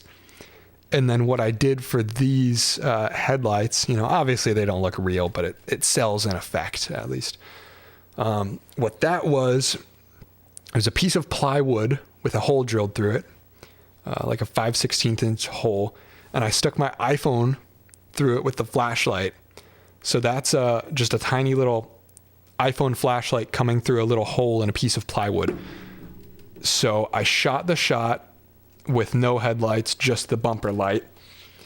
And then I kept the camera in the same spot, stopped down the ISO to 200, and took 2 shots. I marked the spot on the camera with a piece of gaff tape. I marked the spot on the screen that each headlight was, and I took a take at a very low ISO, so it was all pitch black except for that light of each headlight. And then I took a third one of just the light shining out right in front of the car as if the headlights were beaming forward.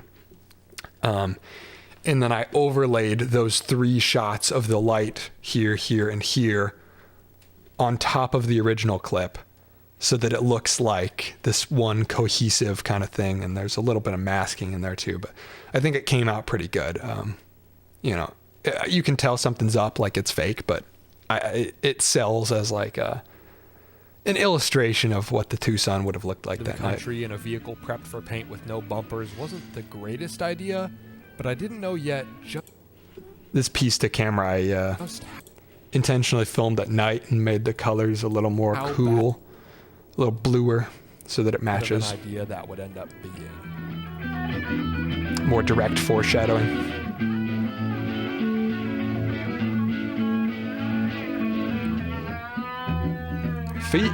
Feet pics. After I hope Logan doesn't mind me exposing his feet on camera.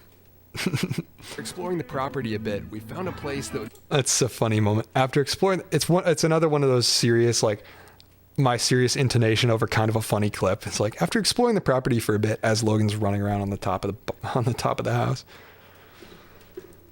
Chase says, "Damn, no, that's really good. Seriously unnoticeable. Crazy how much effort put into that." Yeah, it's kind of silly, but I had fun with it.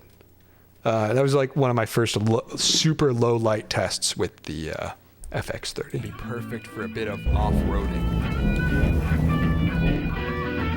So here, the synth bass, I added a bass line with the synth that will eventually carry over. If you listen as the guitar fades out, the bass line carries over and then slows down into the dramatic moment ahead.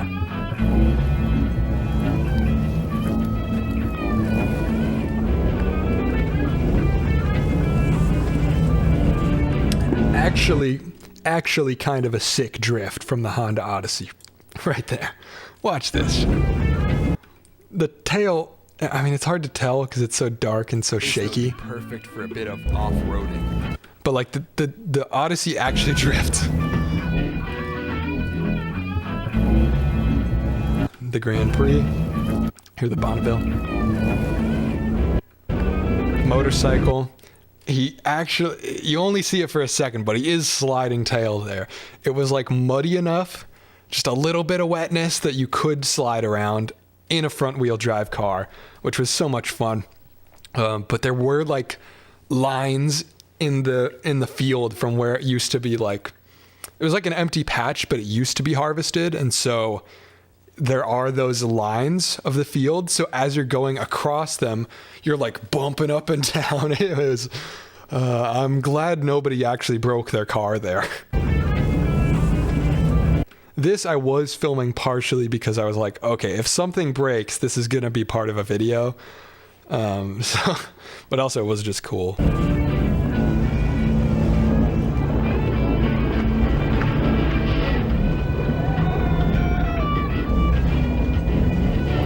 This is so... There was a longer cut of this scene where I explained more, but we went out there. So it was me in the Tucson, friend Nathaniel in the Bonneville, and we were just ripping it. And then we went back. We got Alex with the Odyssey. So it was just us two ripping it out there. Logan comes out in a motorcycle. So we're just doing donuts. And then all of a sudden we see a motorcycle pull up and we're like, what the hell? All right, we're going for it. And it's the three of us kind of running around. And then all of a sudden we turn around from another lap and there's like 3 more sets of headlights. There's this Cadillac. There's, I can't remember what the other ones were, like a little Mazda SUV or something. There was a couple more cars that came around. And before I know it, there's 6 of us out there just ripping it.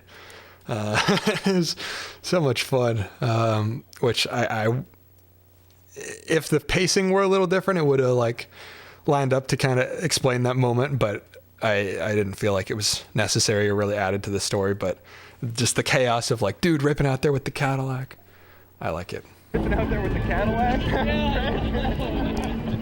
What is this? On that last run around, we figured out that like in a front wheel drive car, you can go crazy by putting the thing in reverse and just like crank the wheel all the way over and put it in reverse, and you would just gas it for about 180 degrees and then hit the brakes, and you would spin all the way around because it was so slick out there. It was so much fun. But I'm glad nobody broke any, tie rods or anything. Lyndon, yo, I made the stream. What's up, brother? What's up? John again? This was a Hyundai. What is this, John, again?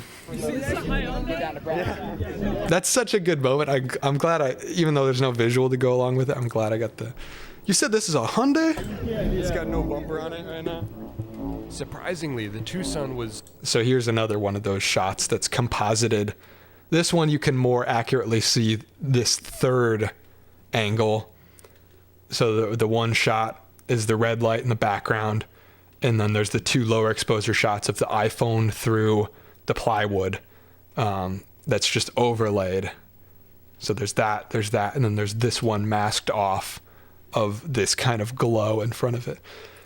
Now, I could have done this more practically by getting tiny little LED lights, but this was one of the last things that I filmed, and I didn't have time to go source that. And I think in the end, this kind of looked sick anyway, and maybe looks more real than if I had done it practically anyway. I don't know. But in any case, I like how it looks. unscathed until the trip The trip home. Okay, so I just hit a deer. This is not like at this point I knew this was gonna be like in the video, like after I hit the deer. But this reaction is not like a staged thing where like I'm saying what I'm saying for the video. At this point, still in my mind, I'm like, maybe halfway this is going to be in my video, but also halfway this is like insurance report. So I did not end up reporting it to insurance, but this was like me documenting the moment. Honestly, you did a good job. I couldn't tell it wasn't LEDs. Sweet. I'm glad it sold. So yeah, this is my actual reaction. Is like, so I just hit a deer.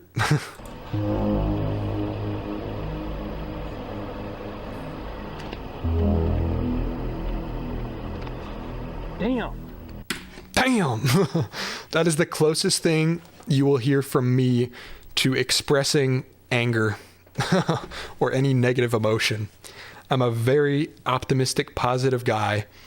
And so if you watch the full unedited clip of just my live reaction to seeing the damage for the first time, that's pretty much it. I'm like, so I just hit a deer, just process it for a couple seconds, and then, damn. And then I just run off to go see if we can find the deer. Is it still out there?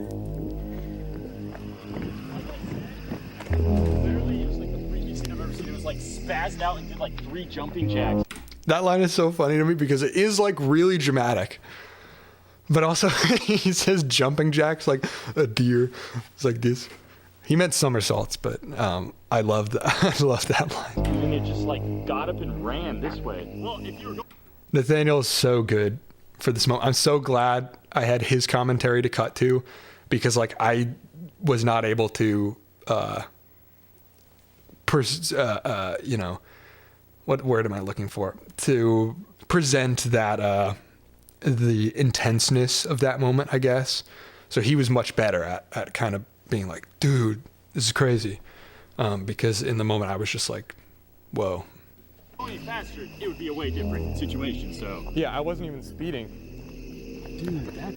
There's a cut there, not on the video, but on the audio. In the full take, I say, I wasn't even speeding because the car feels a lot faster without the windows in it, which is a funny line, but I thought it was almost too funny for the tense moment, so I cut it to just silence after, to just more white noise of the cicadas chirping. It was funny. Like the raw clip is kind of more lighthearted than it's cut to be, because I am just kind of like, wow, damn. But I pretty much realized right away, I kept it tense here until the moment where I pull it back into my driveway, and then I'm like, okay, the radiator isn't leaking. But in the moment, actually, like I checked the radiator and everything, and I pretty much knew the car was going to be fine before I left on the side of the road there. I had about 3-minute drive home from there, and I was basically just checking for steering. Like, I didn't know if it had bodied the wheel enough, if it would have like bent something and screwed up the steering. So that's basically all I was checking for, but I knew like coolant wasn't leaking at that point, so I was feeling all right about it. And that frame rail didn't make it into the final cut, but the frame rail was not bent either. There was like maybe the AC lines were a little bent from where they originally were, something like that, but it ended up all being fine. Literally nothing was screwed up except the windshield wiper fluid tank was busted in a little bit, but it still works. It wasn't leaking. And I think the horn got kind of banged up. But that still works as well, as far as I know. What's the camera in the background on top of the TV? Just a little, what is it? I don't remember. Ooh, $20 donation. Damn. Thank you, man. That is the biggest donation that I've received so far. You know, the funny thing is that's probably going to pay me more than the whole video will. For my $2 per 1,000 views or whatever. Go buy a cassette deck or pay bills. I'm not your mom. Thank you. Thank you. I actually will use that to buy a cassette deck. The next video, I think, will incorporate a cassette deck. So I will do that, actually, so that I can kind of play my cassettes from Kaifo. Got a dip, but thanks again for answering my nonsense questions. Keep making videos, dude. I plan on it. More videos than ever before. I promise I'll talk more about it later, but the next video will be a much shorter wait than this one. This was like 2-month wait, and the next one will be a lot shorter of a wait, and there will be more frequently. Lyndon, what's the camera in the background on top of the TV? Yeah, I talked about it a little bit before. It's just I really don't know much about it. I got it from an estate sale. Some guy gave it to me for free because I liked cameras. Got it from the same place that I got this filing cabinet. Yeah, it's cool. It plugs in. Earlier in the video, I plug it into this thing and do like a live readout. I don't have a way of recording it yet, but I can have it go out to this CRT. I think it's meant to plug into a VCR, record straight to tape. It plugs into the wall. I don't have a battery for it. But it's cool. It's cool. Nanny G is in the chat.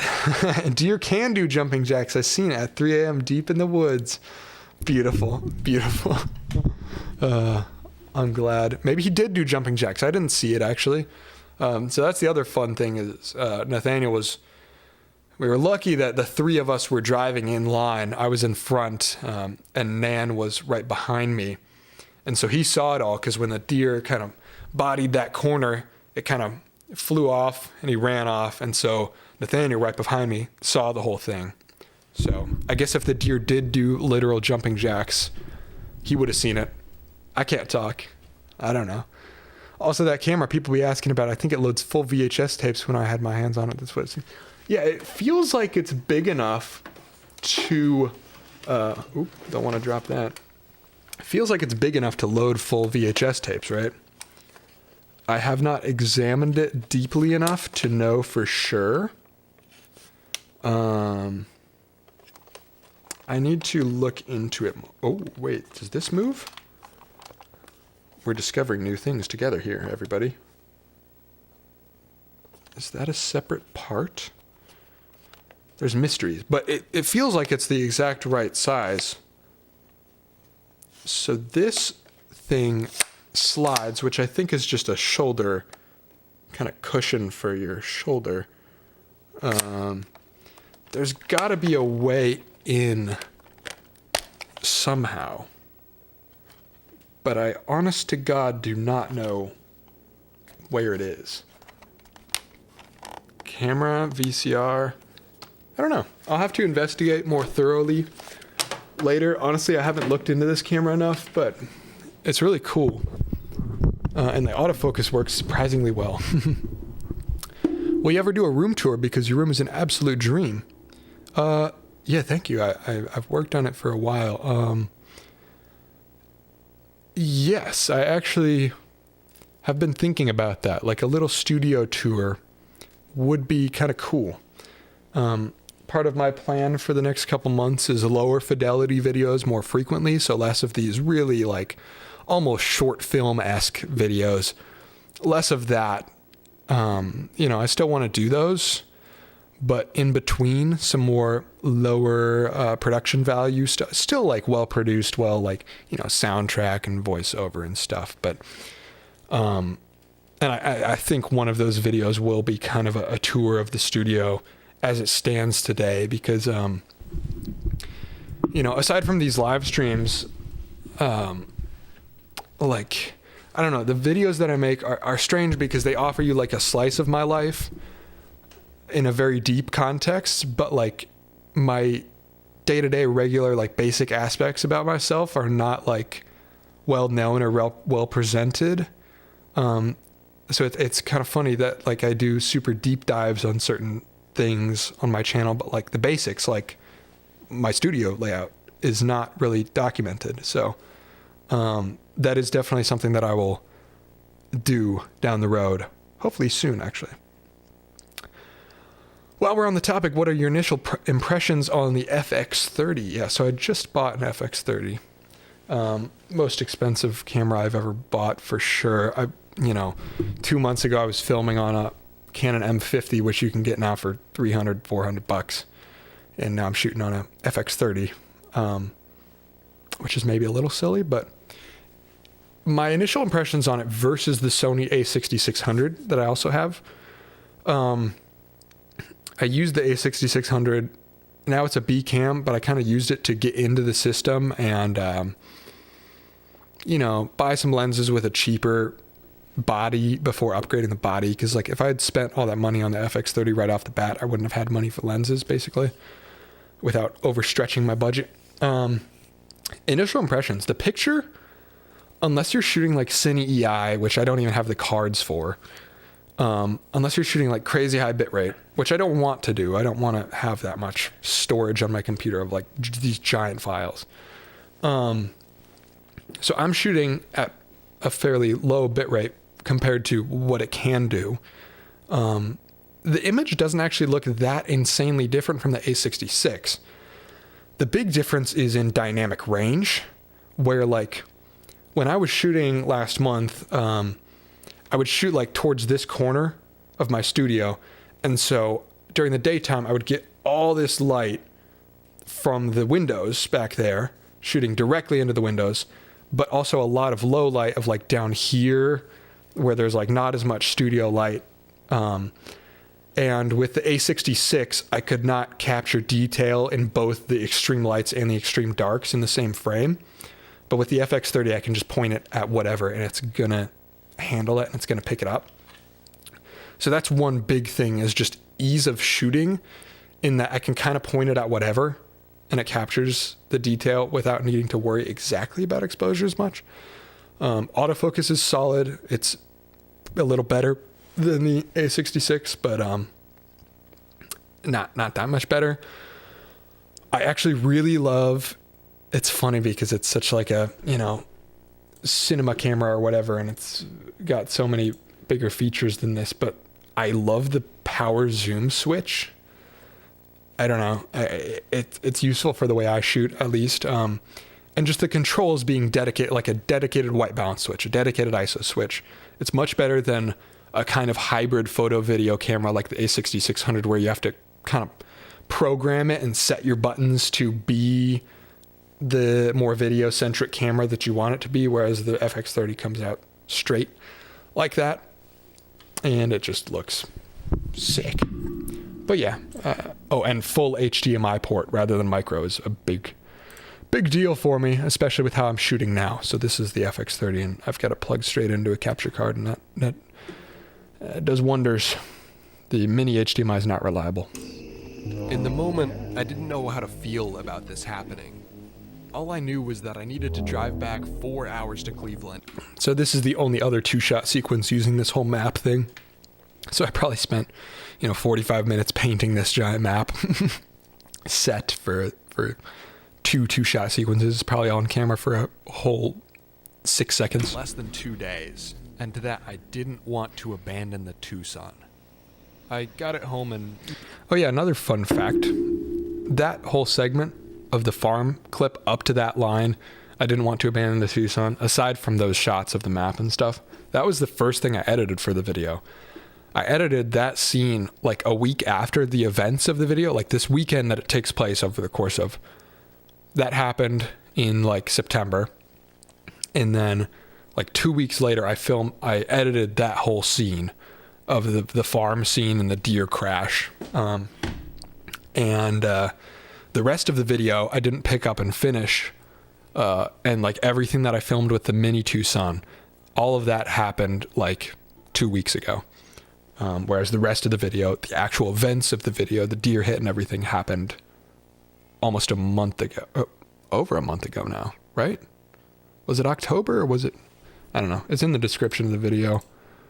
But yeah, regardless, it happened longer ago. Mostly one piece and started to assess the damage. I had to do some slight roadside modifications.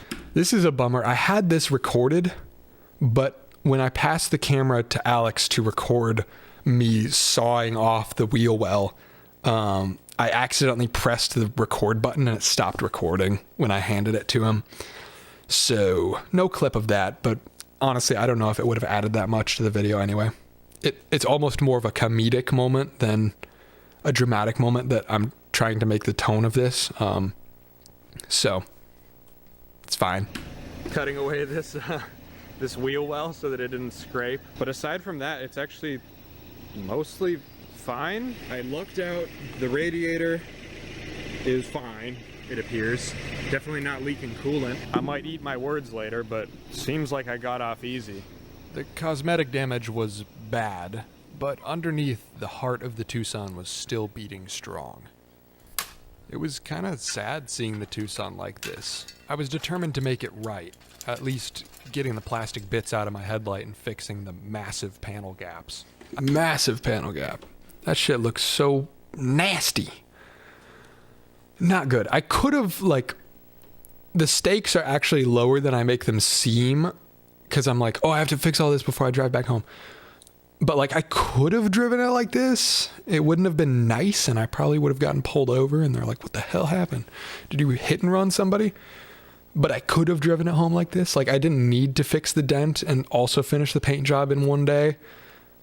I did, but I didn't need to. A 6100 is great so far, but a dedicated ISO dial and front shutter dial would be fantastic. Yeah, it is definitely nice. Take it from me, the more nasty comments you get, the further your video is reaching outside your subscribers. It's the videos that blow up that have the worst comments, so take it as a good sign. That's a good tip, because that is true. Actually, the only negative comments I've ever gotten were on the $0 camera rig, which is the one that got like 80,000 views. So, actually, I do want to talk a second about the analytics of this video, because it's doing quite well. Let's see. Dashboard.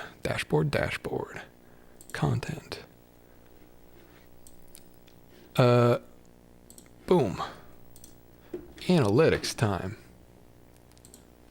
It seems like I'm really hoping, because this is like, I'm going to do more like deeply soulful videos like this in the future, but for now I want to focus a little bit more on just building a bigger backlog of videos, posting more frequently rather than, waiting a month or two between each upload. And so for the next month or two, this video might be one of my last like extremely well produced soulful, like they're all going to be kind of, sappy and soulful and well produced, but this is like the biggest one that's going to be up for the next couple videos. And so I do really want this one to like get a far reach and pull in subscribers, and so I've been happy to see so far that it kind of underperformed the first day and I was worried. But then like right after the 24-hour mark, I got this spike and the spike didn't really stop. I guess maybe in the last couple hours it's slowing down. And I'm trying not to look at the analytics too much, but it's cool. It's reaching some degree of like I'm getting comments from car people that are like, oh, this reminds me of my first car and like all this stuff. And that's really cool to see that like it's reaching outside of my audience. And I've gained, I think this is not quite up to date because I was at 1,500 or 4,500 subs about exactly before I posted this, 4,515, and now I'm almost at 4,600. So this is not quite up to date. But yeah, it's cool. It is reaching, YouTube's figuring out who it needs to go to. I don't know. We'll see. Hopefully it catches. It took about 5 or 6 days for the $0 rig video. This is actually outperforming the $0 rig video right now, but underperforming the battery video that got like 10,000. This is so in the weeds, by the way. So sorry to anybody that doesn't care, but yeah, it's outperforming that. So it's a 2 of 10 right now. And we'll just see after that, 5-6 day mark, if like the $0 rig video did, it catches and finds its new audience. Hopefully this finds that kind of car guy, soulful mechanic type audience and skyrockets past 10,000, but we'll see. Also, don't worry about engaging with haters. Just shadow ban them and move on with your life. That's good advice. Yeah, because it's a little bit of a bother. It's annoying that those comments stick with you more than the other ones do. Sometimes I have been experimenting with like on the EOS M video, I would respond to them. And my rule generally to myself is positive or negative comment, don't respond more than once. So you can respond to the comment, and if they respond to that, don't respond back, because you don't want to get in a whole conversation in the comments section. I just don't know if that's great. But the negative comments, I sometimes would respond just in a very cool-headed way and just kind of explain my reasoning for why I did what I did. And sometimes they would turn around and like understand and be like, sorry, which is kind of cool. But I don't know that actually made me feel any better. So, Magnum dent repair for my massive panel gaps. Good one. The cosmetic damage is bad, is what the doctor said when I was born. Jesus. Now you're beautiful, man. I can't think of any reason to hate Evan. They must be jealous. Unironically, maybe to some degree, I feel like, when I make a video like that one about, me going out and shooting with my crappy little $150 camera or whatever, and I'm shooting on that and kind of making the most of it. And I think sometimes people do kind of resent that, like, if I'm making it work with little, I don't know. There's some degree, I think a lot of negative comments do come from resentment. I don't know, but whatever. Who cares? But yeah, I'm liking that this one's doing $5. I'm going to be able to buy 2 dozen eggs with this. Let's go. It's breakfast for a few weeks, baby. All right. Comment with love, indeed. I had limited time and limited resources. This is a funny clip. Me tugging on the door. That was real. Like, I was opening the door because there's screws back here that I need to take off the fender. So I needed to open the door there. I was like, oh shit, I can't open the door. So I just got to work doing what I could. Doing what I could. Just pull it open with a crowbar. And then keeping the thing open, because the prop for the hood is on this fender. So when I take the fender off, I lose the prop. So I just use this shovel, which is funny.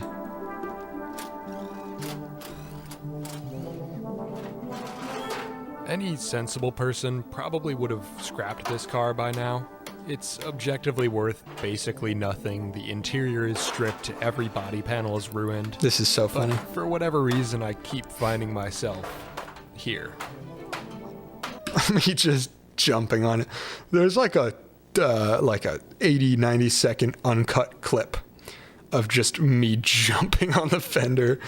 And it's like kind of funny, but it's also me like kind of passionately like, damn, this sucks. Like almost taking out like some emotions on it or something. But I don't know. Really in the moment, it was kind of funny to me. Fighting for my life to keep the Tucson. Also, I did think about like the tone of this in regards to like the fate of the deer. I kind of wonder if this video blows up, if there's going to be any people being annoyed about like, oh, you're taking advantage of the deer for storytelling or something. I don't know. People are crazy. And I just, But anyway, backstory, I'm pretty sure the deer died. Which is not great, but it's better than it living on in suffering, and it's the deer's damn fault. I don't know. There was no way. It was not like a clearing and I wasn't watching good enough. It was like my brights were on.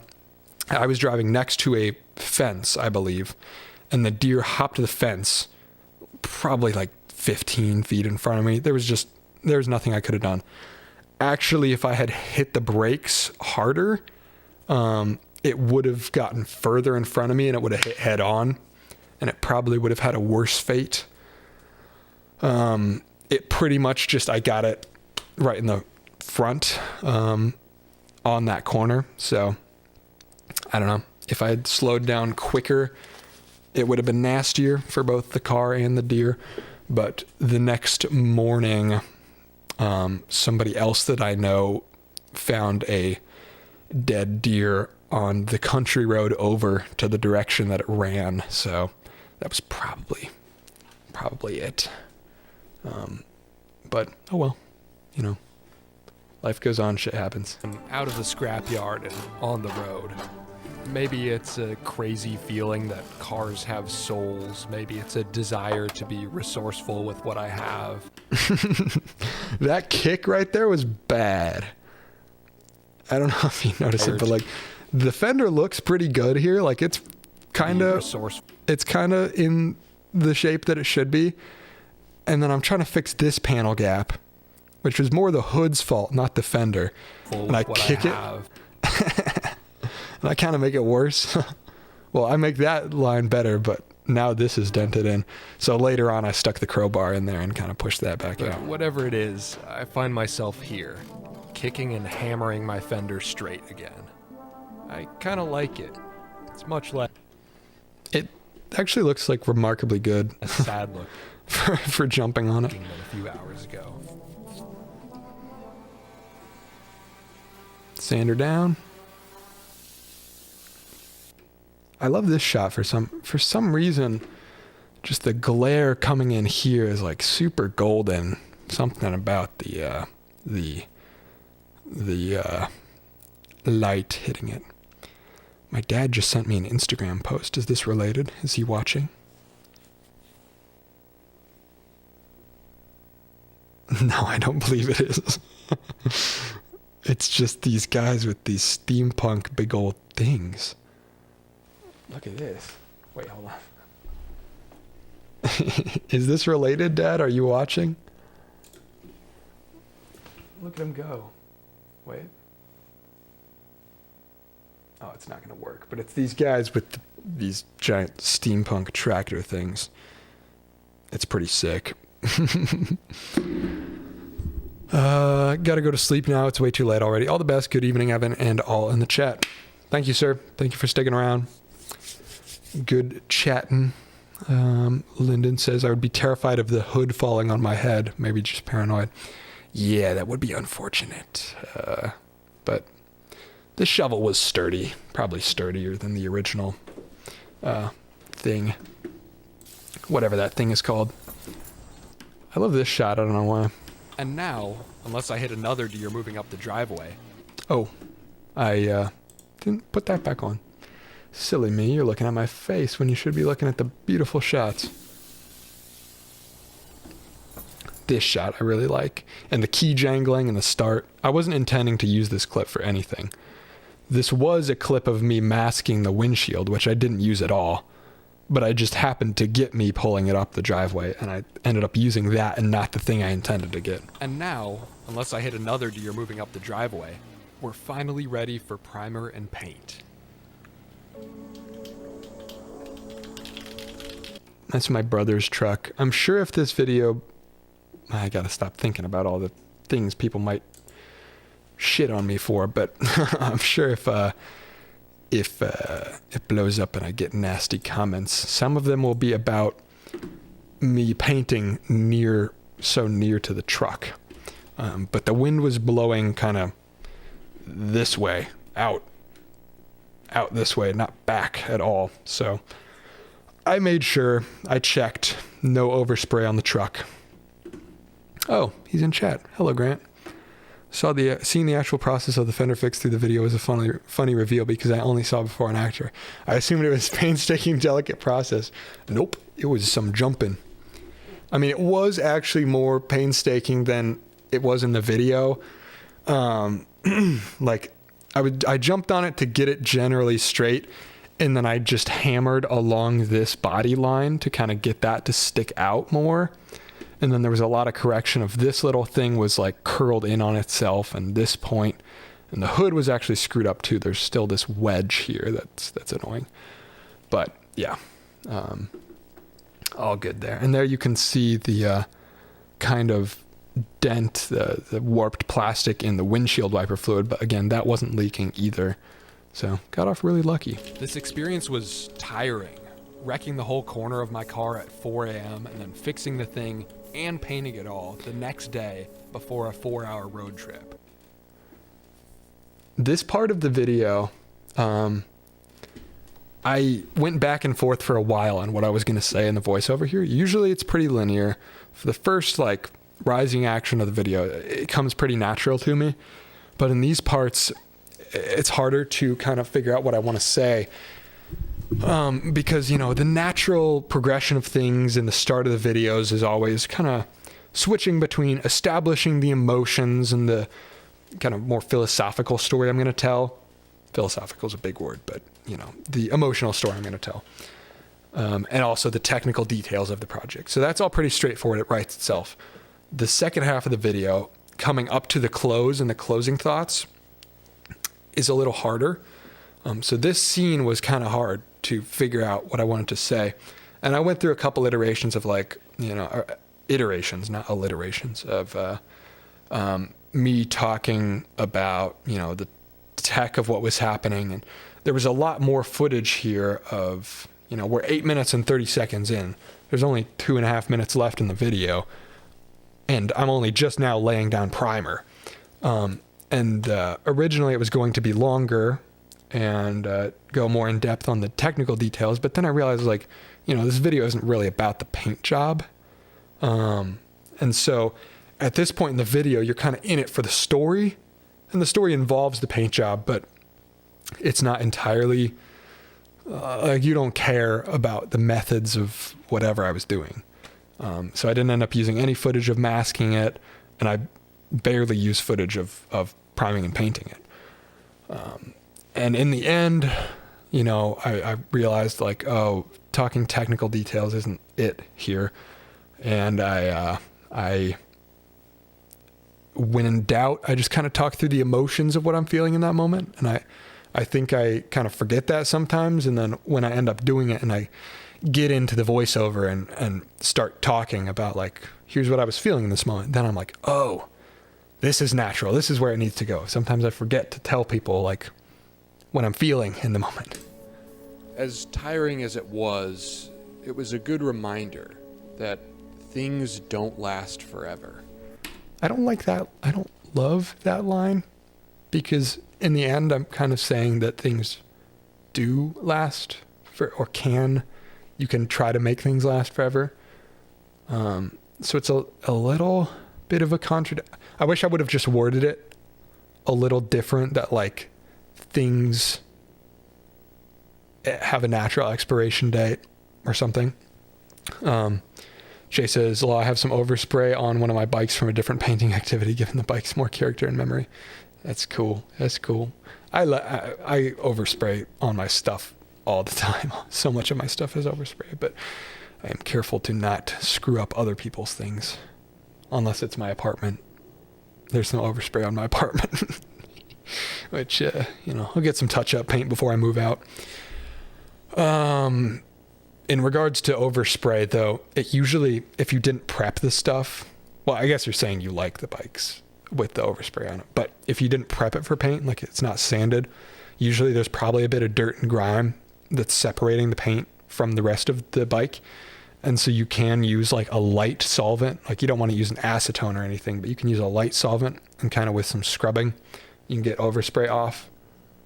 I like my car, and I want to keep it going for as long as I can, but ultimately, these things are tools. I treat the Tucson like a work truck, and that doesn't mean I don't care about it.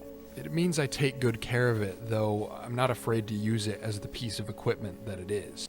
Yeah, like I said, this whole monologue here was probably the longest voiceover segment of like, usually it's pretty linear, pretty straightforward. I get the take and I'm like, yep, that's it. And this one was like, went through like 2 or 3 iterations of what am I saying during this scene. But looking at tools as more than just tools. I do, like, I didn't even think about it, but you can see the map here, which is kind of cool. And the truck is always in the background, or the mini Tucson. This is intentionally placed where it was because throughout the video, you do see it in the background as I'm doing piece to cameras. But in this one, I intentionally placed it where I knew the back would be covered by my shoulder. Not that anybody would notice or care, but these shots were recorded. These were 2 of the last shot. I think these are the 2 last shots that I filmed for the video. So the truck is already chop topped in the back there, even though that hasn't happened in the video yet. The last shot of the studio was when I was half listening, half marveling at FX30 quality. I like the message though. Yeah. It looks pretty good. Especially at sunset here when there's not like a blaring light coming in from the background. My next apartment, I don't love the backdrop being windows. Like if you look at Casey's studio, Casey also has these giant bay windows, but he shoots away from them instead of towards them. So he uses them as a light coming in on him. And he puts his camera right here, and he would be shooting this way with the other side as the backdrop. I can't really do that because the other side of this room is a kitchen, and it doesn't exactly look very very video worthy. Behind the scenes action. It's literally my kitchen. And so it's not as conducive to being a cool kind of backdrop. So eventually, for my next studio, I'm moving in a couple months and I'm looking at things with, I like the giant windows, but things where I can shot place shooting away from them instead of having them in the background, because it also does severely limit my shooting times of like, for context of this scene, I would like this piece to camera to happen at dusk. I don't like it to jump between, the events are happening at twilight and then the piece to camera is happening at day or dead of night. And so it restricts when I can shoot because you can always tell what time of day it is. So like generally for project footage, I want my piece to cameras to also be in the day.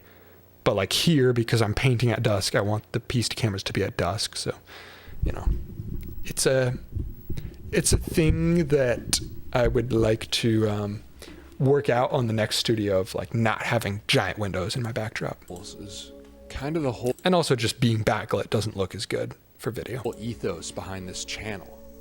A good tool has story, has Soul and can teach you things when you refuse to abandon it. Yeah, so this is my music again. Probably one of the more complicatedly layered. It's like 3 layers. It's the do do do do do, and then it's the organ kind of and then the bass line comes in. I actually really like how the car looks here, primed in orange or red or whatever, the clay primer. I almost like this paint job more than the green, which is kind of funny. I really like the brownish red look of the primer. Whereas the green, I was hoping for like a desaturated army green, but it's got a little more of a blue tinge to it than I wanted it to.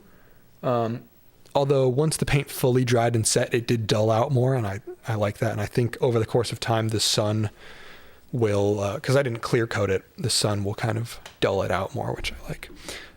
Alex Hood, how's it going, man? No shitting in a parking lot today. I saw the same year of Tucson. Big. Yeah, they're not super common. There's one in my neighborhood. Oh, actually today, I'm always looking for them. I'm spotting them. But you don't see them that often compared to, your Honda CRVs or whatever. Because this generation, they only made them. So the Santa Fe, the bigger counterpart, had a generation before that started in 2003 or something. This one started in 05, 06. Mine's in 07. And I think it got refreshed in 12, 13. So it's a pretty rare model year. And there aren't a ton of them. But today I saw a blacked out one with 18-inch rims on it. I was like, what the hell? This is so sick. I've never seen a pimped out Tucson before, but I loved it, man.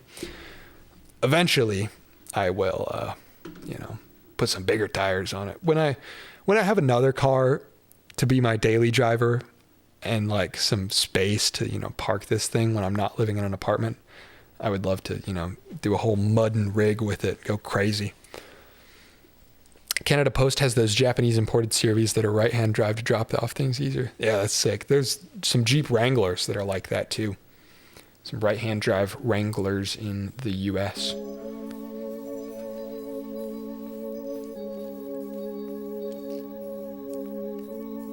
So I had wider footage of this, but I intentionally kind of wanted to wait on the payoff of the full paint job.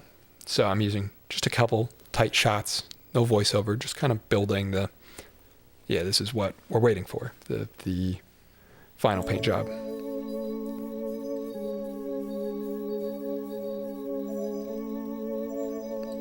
This is a funny shot. It's just some environmental storytelling of as it got darker, I took this little shop lamp thing and I clipped it to the tree. So it's hanging from the tree, which is kind of pretty.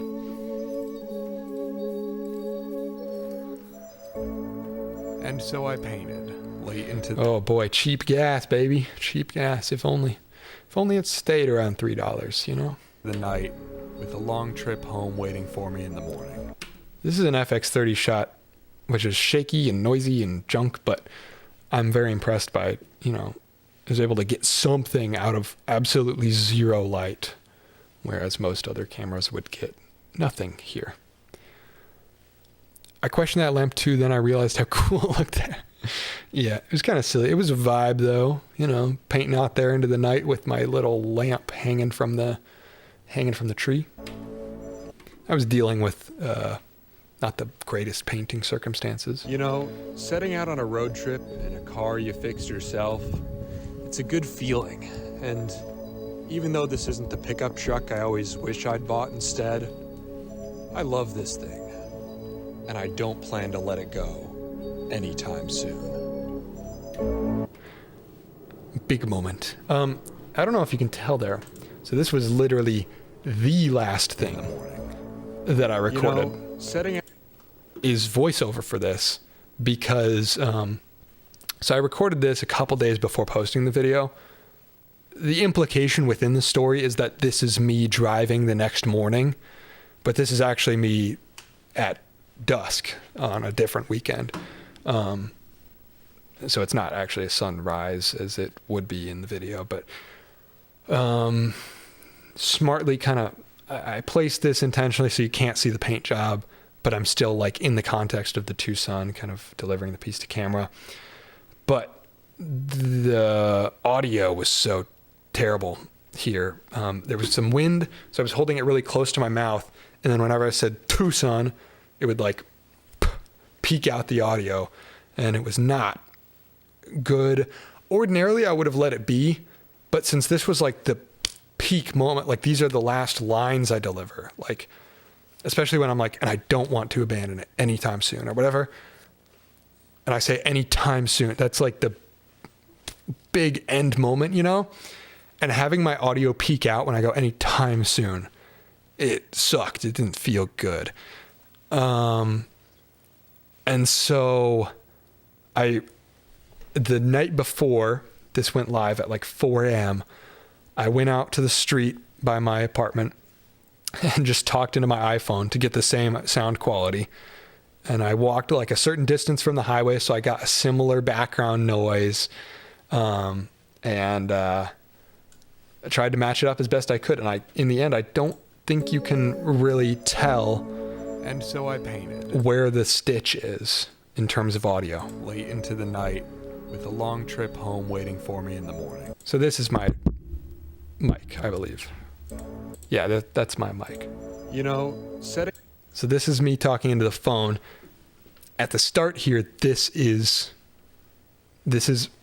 audio from later, just recorded into a voice memo to match the quality. Getting out on a road trip in a car you fixed yourself, it's a good feeling.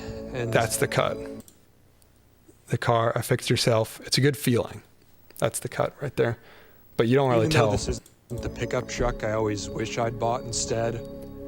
I love this thing. And then there's another cut here. So that was the actual audio. And then the last line is also ADR'd.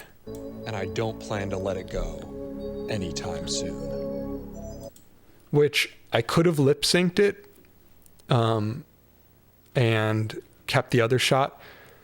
Even before I ADR'd, I cut to this other take of me walking away because just the timing on the first shot of me finishing the line and then standing up and walking off didn't time with the music like I wanted to. Like it would have cut awkwardly of me like just standing up.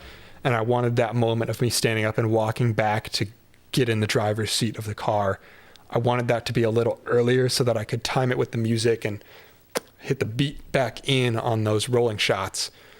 And so that's why I cut to the other one, but it also allowed me to mask that voiceover ADR. I love this thing, and I don't plan to let it go. So yeah, I could have lip synced it, but it was also nice that I did do this alternate cut because in the original take, I said, and I'm not going to abandon it anytime soon, but I wanted the final line to be, and I don't plan to abandon it anytime soon. A minor difference, but what was the lighting setup for the dusk shot? It looks great, but I don't see where it's coming from. So I guess the idea is that like you would think it's the trunk light, but the trunk light's actually back here and the lights of the car are not on. Funny, the reason the headlight, like it would have looked cooler, I think, if the lights of the car were on and you get the red here and you get headlights out in front. I don't know. It might have looked cooler, might have looked worse. The reason it's not on is because I have this repeat problem that this right tail light, the right and left tail light are fused on different fuses. And for some reason, the right tail light fuse keeps blowing. And so at the moment of this shoot, it was so cold out and I just wanted to go home. And also I was dealing with limited sunlight. Like I didn't have much time because this was a sunset, not a sunrise. So I didn't have much time to like pull the fuse and replace it. So I just shot it with the lights off because I didn't want the one tail light to be out. So since there's no lights, there's no trunk light. It's literally just my one, my little portable video light, same one that I used for like the miniature Tucson that does the red light and the green light throughout all of the video of like when I'm messing around with the mini Tucson of that green light. So it's the same one and it's just spitting out some straight, cool white light. And I have it sitting inside of the frame of the tailgate. because all of those interior panels are stripped out. So it's just kind of wedged. It's sitting up on one of those kind of frame rails. I would look at the circuits of the taillights and check for any bad grounds. That's likely what it is, because since the whole interior of the car is stripped out, a lot of those wires are exposed, which is not great. So it's possible, you know, storing tools in the back and having things shift around. Maybe it you know, some wire is like bare somewhere, stripped off, which is not great, because I think there's also some like transmission wires that go back there, but I'll deal with it later. I don't know. I'm going back to Indiana this weekend, and I might, while I'm around places that I can better kind of work on the thing, I might do some looking at wiring. Your fuse is blowing is telling you the circuit is not fit. Yes, this is true. My other theory was that one of the bulbs is out. It's weird. So how this one's set up, this is also so in the weeds, but you know, that's what we're doing here. We're getting in the weeds. These taillights have two bulbs on the red part, not including the blinkers. Blinkers work fine. Those bulbs have a high beam and a low beam. So the running lights will turn on the top bulb and the bottom bulb. And then for your brake lights, it'll turn the high beams on the top bulb, not on the bottom bulb. And so I had one bulb on this side burn out on the high beams. And so it wasn't doing the brake light correctly. So what I did is I just swapped the top for the bottom, since the bottom one never uses the high beams. And so now it works fine. Brake lights turn on fine. But I sort of wonder if something about the bulb itself is blowing the fuse. I don't know. In any case, it'll get figured out eventually. But for now, I'm just going through a 10 amp fuse every 3 weeks or something. I need to get a I'm dyslexic. I need to get a shotgun hot shoe. That's a fun combination of words. Shotgun hot shoe mic. The audio in my vids is eternally screwed. It's nearly impossible to sync audio on touchscreen. On touchscreen? Are you editing on a phone? If you have access to something with like DaVinci or Premiere, DaVinci's free. I recommend it if you have a computer that can run it. You can auto sync based on waveform, even if like the audio out of the camera itself is like crappy. As long as there's enough waveforms to catch like a clap or some amount of your speech, it'll line them up and auto sync. But yeah, shotgun mics, good. At the very least for backup. I would recommend like Rode Video Micro is the classic $40, $50. You can get them used for $40 all day. That's the classic big fuzzy shotgun mic. Also for about $50, basically the same mic, but with a little bit of extra features, is the Deity D5, D4, whichever one it is. It's basically the same, but it's got a plug so you can live monitor with headphones if your camera doesn't have live monitor itself. So I would recommend that if you've got, $50 to spend. If you want to spend a little more, my favorite shotgun mic I've ever used is the Sennheiser MKE 200. It's freaking amazing. I love small shotgun mics because I want my camera to look as not intimidating and as low key as possible. I don't like big giant rigs that are super imposing. So this is really nice because it's got some internal wind isolation. So it does fairly well in the wind, even without having a wind muff on it. There is a wind muff for it, but, or dead cat or whatever you call it. But I don't use it and it still sounds pretty good in the wind.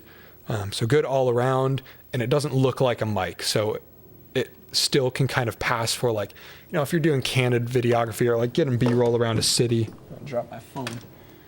Getting candid B-roll around a city or something, it doesn't look like you're shooting video as much. It comes off as as you're shooting pictures or something. Just because, I don't know, it feels weird to be walking around with a camera with a mic and everything. Sennheiser MKE 200, it's sort of a flatter sound, but it works. It's almost like shooting in log, like when you shoot in a flatter color profile so that you can color grade it later and kind of expand and bring that contrast back. And so you're getting more detail in the lights and the darks. That's sort of what this does, but with audio instead of video, where it's a flatter sound. You're not going to get that super deep, nice bass tone. So some people don't like how their voice sounds through it, but here, let's actually switch it on. Testing. Hello. Do you hear me through this one? So this is through the MKE 200. There's a little bit of a compression on this that I put, so that just means when it's quieter, it'll bring it up a bit just in software. But there's no EQ on it right now. And you let me know. I can't live monitor this one. I'm still live monitoring this, but I think it sounds pretty good. And I have recorded a lot of, you'll see the Pista cameras in this most recent video are literally just me with this on a 3.5 millimeter extension cable, just talking into this, because this thing can't reach everywhere. It's not as warm, but sometimes I feel like extremely warm, nice audio on a Pista camera doesn't feel as good, because it's nice when you're watching B-roll, you're watching other video, to have me right in your ear, I'm telling you something. But when it's a Pista camera and it's more the vibe of I'm sitting across from you talking to you, my audio shouldn't be straight in your ear, it doesn't feel as natural. So I kind of like the fidelity of the audio changing as the shots change. I'm talking on a Mitsubishi TV. True. There you are. How'd you know it's a Mitsubishi?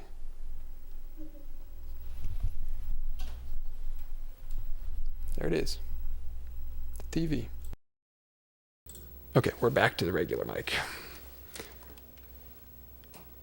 $99, that's a great price for what it is. The Sennheiser? Yeah, I think it's retailed $90, something like that. I got mine for $60. Go on to eBay, baby. eBay is my favorite website to shop on for everything. I have not used, fun fact, I have not used Amazon. I haven't given Amazon $1 of my money since 2019, which I was trying to think about how I could make a video about it without it being pretentious or something.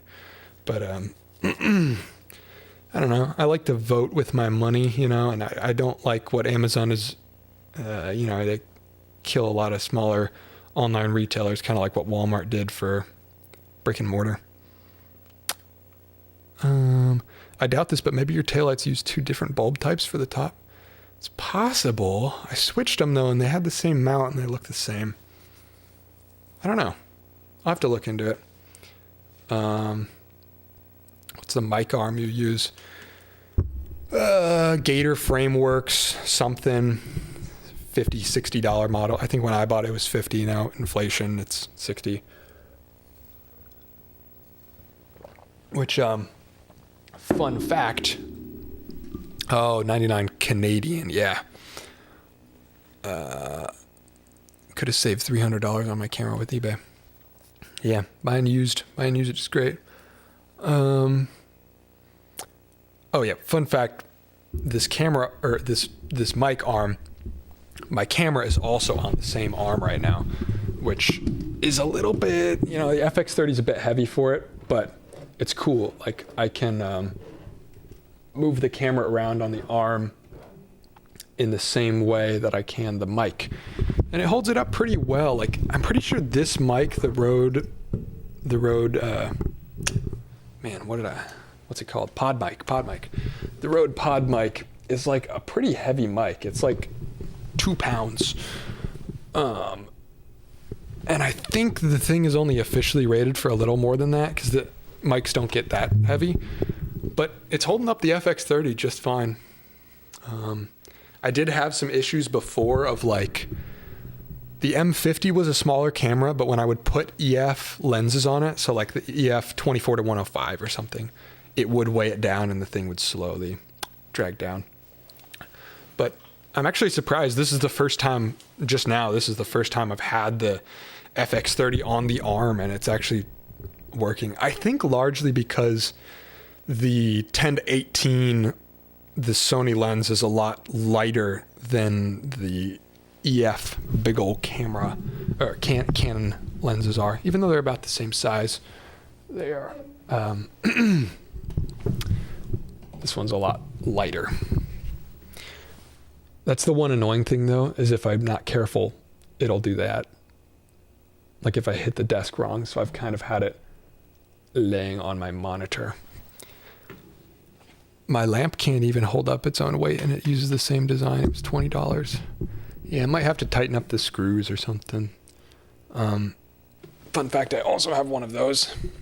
One of these kind of... Oof, that probably didn't sound nice to you.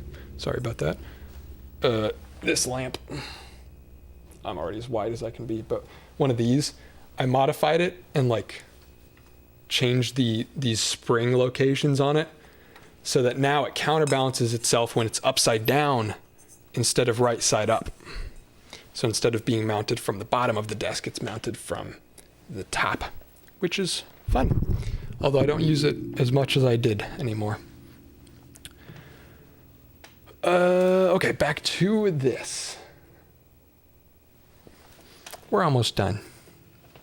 Almost done with the director's commentary. This is probably my longest live stream. I'm getting hungry. Even though this isn't the pickup truck, I don't know how to real streamers, like a 4 or 5 hour stream is short. Like most streamers do 6 to 8 at least. XQC does friggin' 14-hour stream. I don't know how they do it, man. always wish I'd bought instead. I love this thing, and I don't plan to let it go anytime soon. Yeah, rolling shots. With that crazy organ piece.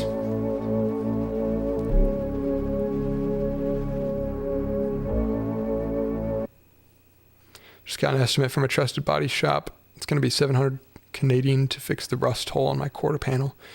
Oof. Yeah, man. I would just wire brush the shit out of it.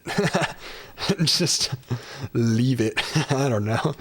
Wire brush the shit out of it, get all that rust off, paint it over with some Rust-Oleum. Did you ever find a headlight in the junkyard? Nope. It still looks like this to this day. It's been about a month. Funny enough, my headlight the bulb still worked for a while. And then it finally died about 2 weeks after the hit. It looks like the filament broke or something. Or no. It was the bulb itself, the glass. The glass of the bulb broke on impact, or I don't know.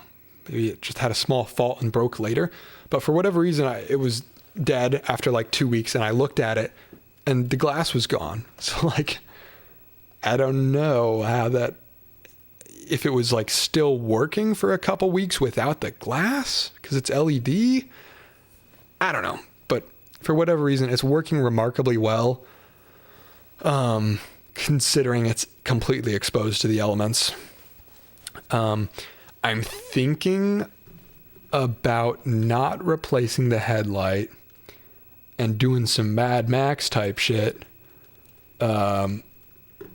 where like this line here, this kind of natural line of the headlight, make a cut like this, take out this grill, just weld in a piece of like, expanded steel, and just have this mean looking wide grill, and then put some little 8-inch universal motorcycle headlights here. Have it look real Mad Max. Because eventually this vehicle will be used as a prop in a little sci-fi thing, which, that's down the road, but eventually the vehicle will be fully Mad Maxified So I was thinking about doing that. It'd be kind of fun. If money wasn't a problem for you, what car would you get? Oh boy. Oh boy.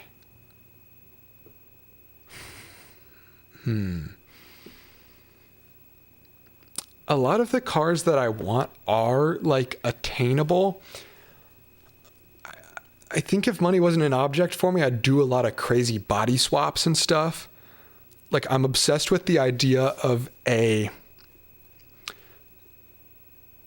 is very specific, but a Pontiac Fiero, like with a Tesla swap, like is electric or something. Just goes nutty quick. And it's got like mud tires on it. It's so wonky, but I think that would be sick. Another one, I want to get some just like Mercedes coupe, just some nice looking modern Mercedes coupe, turn it into a ute, chop top it, put some big old tires on it. Most of these involve making them into off-road, making non-off-road vehicles into off-road vehicles. What else? I mean, obviously just like a Tacoma, a nice Tacoma would be sick. Eventually an old Ford Dent side. I swear to God, I will have one of those one day. Once I have land, like the second I have land to buy a Dent side or two, I'm going to get one of those ones. 70s old Ford trucks. I didn't even read that in the chat. If money wasn't an issue, I would easily buy a 75 Ford F-250, put a Detroit diesel 2-stroke in it. My man. Yep, Dent side Fords, baby. That's a dream. What else? Yeah, I just want to buy like a nice car and like defile it. Turn it into an off-road vehicle, something that really shouldn't be. Or remember that Jay-Z and Kanye video where they take the Mercedes Maybach or whatever and chop all the doors off? That kind of thing. Starting to sound like the Panderverse instead of put a chick in it and make a game. Chop the top and put mud tires on it. Basically, yes. I don't know that reference, but chop top, mud tires. That's what I want to do with everything. I actually would love to do it with a Nissan Juke because everybody hates Nissan Jukes. Just take stupid cars and make them kind of interesting. Super Forester, Via Cross. Oh, dude, Isuzu Via Crosses are so sick. I would love to have one of those. I think they're going up in value now. They used to be cheaper, but they're kind of a cult classic now, I feel like. Oh, South Park.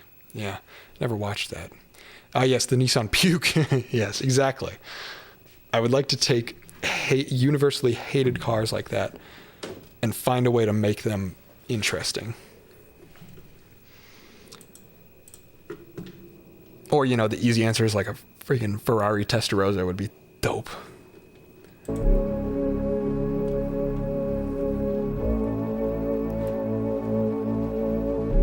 V12 Yugo. That would be insane.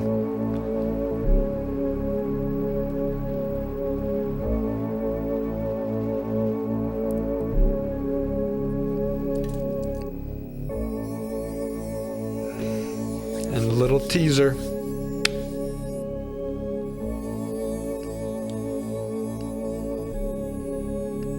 I'd probably just get a nicer Aztec to park next to my dumpy Aztec. Sick.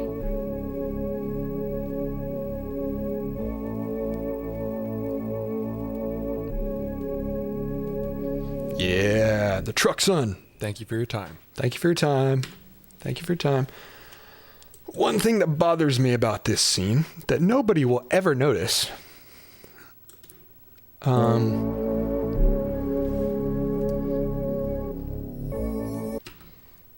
All of these shots, you'll notice your screen is stuttering.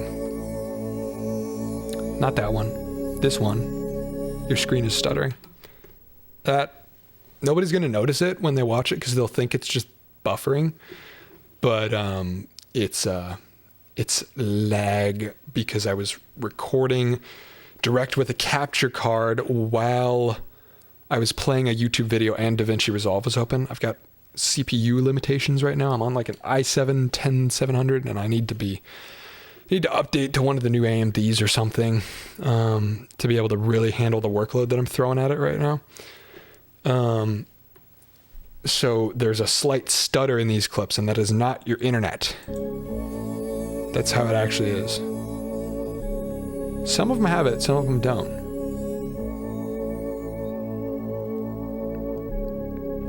Yeah, none of these are really stuttering. This one is, I think. Yeah, see all that stutter? That's in the export. That's not your internet, which sucks. Your plate is in it? Yeah, I know. My plate is very prominently in it at the start. I mean, there's one. There's another one. Just massive. Where is it? Boom. There it is. For the world to see. Like I was saying earlier on the stream, I don't think it matters. Like, you can find my traffic ticket data, maybe, apparently. And, like, what are you going to find? You're going to find out there's a '07 Tucson registered to an Evan Monsma. Yeah, I don't know that it matters. Off-road puke would go hard. Hell yeah. Rising up. Yeah, I don't know if it's going to cause any issues because I've always been an Intel. Like, I know there's certain things that NVIDIA video cards can do that AMDs can't. I don't know if there's the same sort of thing for Intel versus AMD CPUs. But all I know is that current gen AMD is kicking Intel's ass. And so if I'm going to build a PC today, it's probably going to be AMD. The one viewer watching the vid on a 10K gaming setup on 5 gigabit internet. Yeah, they'll be like, why the hell is it stuttering? Just me. AMD GPUs are kind of yeah, I'm going to stick with an NVIDIA GPU, especially for like AI stuff. It's nice. Yeah, NVIDIA, good. I don't know about the CPUs though, because I've always had Intel, but those new AMD ones look pretty freaking sick. The original paint job looked like a zombie movie prop. True, it did, which, you know, is the purpose eventually. Not a zombie movie, but a production of some sort. Pappas, I see you in chat again. Do you want to hop on a call and talk about these shots? What shooting on the FX30 was like? And hanging out the door of a Ford Transit on the... Well, I guess it's not the highway. It looks like a highway. We intentionally picked a road that looked like... I've been here the whole time, ho. All right, brother. More like apocalypse movie. Yeah. Sort of an apocalypse movie is maybe going to happen with it. Some kind of production of some sort. Just a pipe dream. Just a little twinkle in my eye at the moment, but something. Yeah, I'm going to call Michael. Get up on here. Mute your stream. Mute your stream, Pap. Hey. Yo, you got the stream muted? Yeah, I just got off of it as you called me. Hell yeah. Yeah, we're looking at the... I mean, you know you've been here. What was it? What was it like? The whole time. Well, you've done rolling shots before, right? You've hung out of the back doors of a car before. Yeah, exactly. Actually, this is like the probably third or fourth time I've hung out the back of a Ford, like white Ford Transit, filming rolling shots. It's typically for cycling content. Yeah. But honestly, just as fast. Kind of just like weaving down hills. Yeah, because they go like Kentucky, 30. And filming massive groups of cyclists just rolling down the hills and stuff like that. So this was no different, I suppose. It was much more wet though. Like, I noticed you didn't acknowledge the rain because we were hoping for a sunny day, but it was super cold and wet, like getting flung all the road. Definitely not the most rain. most pleasant filming experience, I'm sure. But it looks cool for the video. It definitely communicates like kind of this, I don't know. I guess the energy of the moment is like kind of triumphant, but it's also like moving on to the next chapter and like kind of gritty, like just made it out of this battle type thing. And so I think kind of driving out of this smoky, hazy background is kind of sick. Yeah, I think it kind of went well too with, you know, the synth action you had going on is very dramatic. Yeah. And I mean, the color grade ended up making it even better. Yeah, the this intro shot I'm playing right now, the first shot that comes in. Originally, I was so worried about like having the shot super steady and getting, because it's each shot hangs fairly long, but like each one has to be 6 seconds of clean footage. But then I ended up using a pretty shaky shot for the first one because I feel like the energy is just better. Like it's not supposed to be a calm segment exactly. Well, and that it was funny because I think we racked up a total of like 5 minutes worth of like rolling shots. Like we went out and we got like a good amount of rolling shots, and then we decided we needed just a little bit more, so we went back out and got like the head on sort of thing.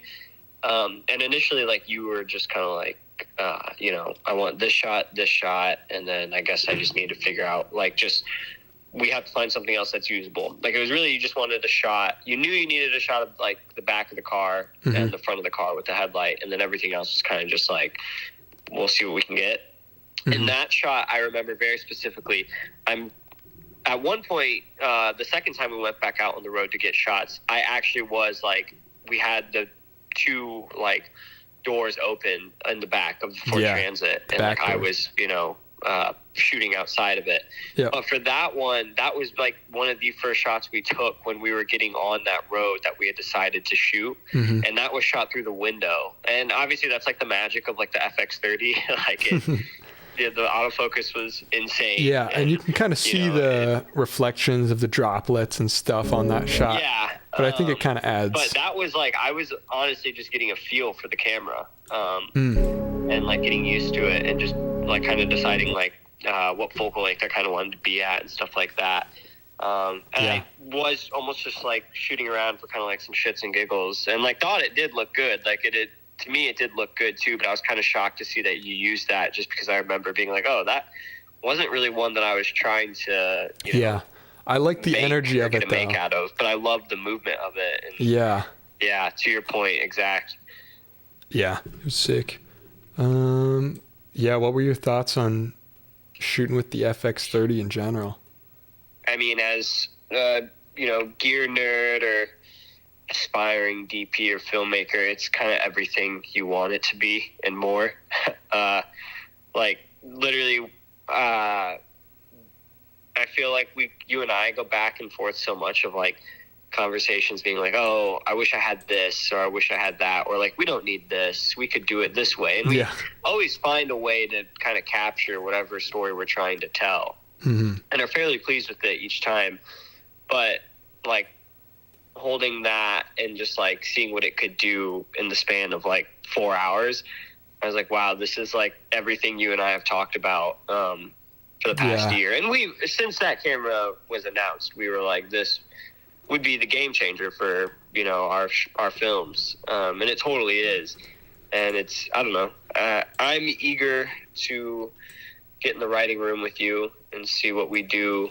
You know, throughout this winter and probably next summer with it. And then also just like, it's funny because you only used it for like half of this production. So you haven't even done like a full production on it yet. Yeah, because the actual like very exciting for me too, to see what you'll do with it on your own. Because me actually painting the car, that was all on the A66, not the FX30. All the post-production stuff was FX30. Yeah, which I would like to say to the chat is that Evan helped me shoot an intro sequence to one of my last short films, and it was a week. So that week we used this Sony A6600, like with the C-mount and stuff, because we kind of wanted that Sony image for it. And then literally like the day or days after I released it, this MFer gets an FX30. but it's all good. We'll do even more. It was we'll go back to slightly the writing board and see what we can do. Slightly impulsive. But yeah, it definitely was a game changer for like, just in that when you were holding this camera like out the door and everything, you're basically just worried about framing and steadiness, and you're not worried about how's my like the dynamic range is enough that you don't have to be as worried about ISO and especially focus. Like, so you can kind of just zone in on the framing and the movement. Yeah. So- It really does take a lot of work. I mean, it's not to say that it's some piece of equipment that should be taken lightly. I feel like you have to lead up to using one of these things, even though the cost is so cheap, which is like such a big driving point to it. It's not, you don't want this to be your first camera or anything, by no means. But it really does, after like, I guess, drilling so much into our heads of like having to work around other gears issues, whether that be like dynamic range or, knowing like if we can shoot 4K 120 or 4K 60, worrying about like, cropping and stuff like that. This really does take so much pressure off of you, and you can kind of just tone in on like, okay, let me just focus on getting my shot, which is so cool and also like, so surreal. And like, I'm just like, man, like what's going to be next? That's so crazy. Yeah, true. 2 FX30s. Yeah. I can't imagine ever needing more than this. Yeah. Alex said you can see the taillight fuses burnt in this shot. That's true. I never noticed it, but the left taillight's on and the right taillight is off. That's funny. Oh boy. Well, anyway, do you have anything else to say to the people? No, you've been killing it this whole stream. Hell yeah. This has been so enjoyable. This is the longest one I've done so far, because usually my goal is like, just be on for an hour, because it's harder to go for super long, and last one was maybe 2 hours, but this one I just crossed the 3-hour mark, which is big. Having a good time. Although the viewers are dropping, so I'll hop off soon. No, you're killing it. I'm happy to be a part of this. Happy to talk to the chat. Yeah, I was going to talk about like my job and my new situation and everything, but I don't know. Well, I'll skim over it a little bit. You can always do a chat next week. Yeah, I could just do another live stream. Yeah, no, you killed this one. I'm happy that I could kind of share some thoughts. Hell yeah. I'm sure, like, also Chase and Nathaniel were such a big part of that too. Yeah. Like, you definitely didn't touch on the fact that I feel like this isn't that, big of Hollywood magic or anything. Like, I feel like a lot of sets probably do it with like walkie-talkies and stuff, but, we were connected to the transit Bluetooth with you on the phone while you were driving and kind of directing you, telling, like, I was AirPods in in the back filming. Yeah, you had your AirPods in. yelling at me, get over a lane. Okay, keep the speed of it. Go and then, forward. like, Chase would relay that message. And Nathaniel, like, at times would like grab my hood because he was so paranoid about me like falling out. Yeah. He's not the first person. Nan was safety crew for that. He was making sure there was no cops and made sure you didn't fall out of the car. But I wasn't concerned at all about my life. It was more so like, I'm like, man, could you imagine if I dropped this camera? Oh my God. I would have much rather you dropped the camera than died, brother. Yeah, he's only saying that because there's a chat right now. Oh yeah. Let me mute the mic a second. Yeah. Yeah.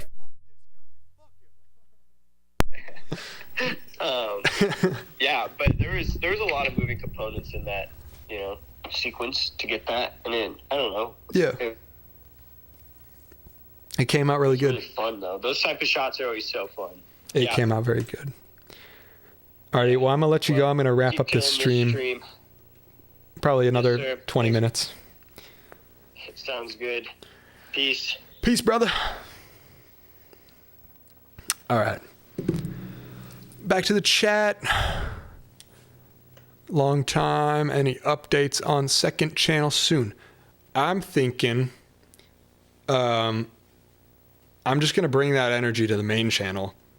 A little more frequency on the main rather than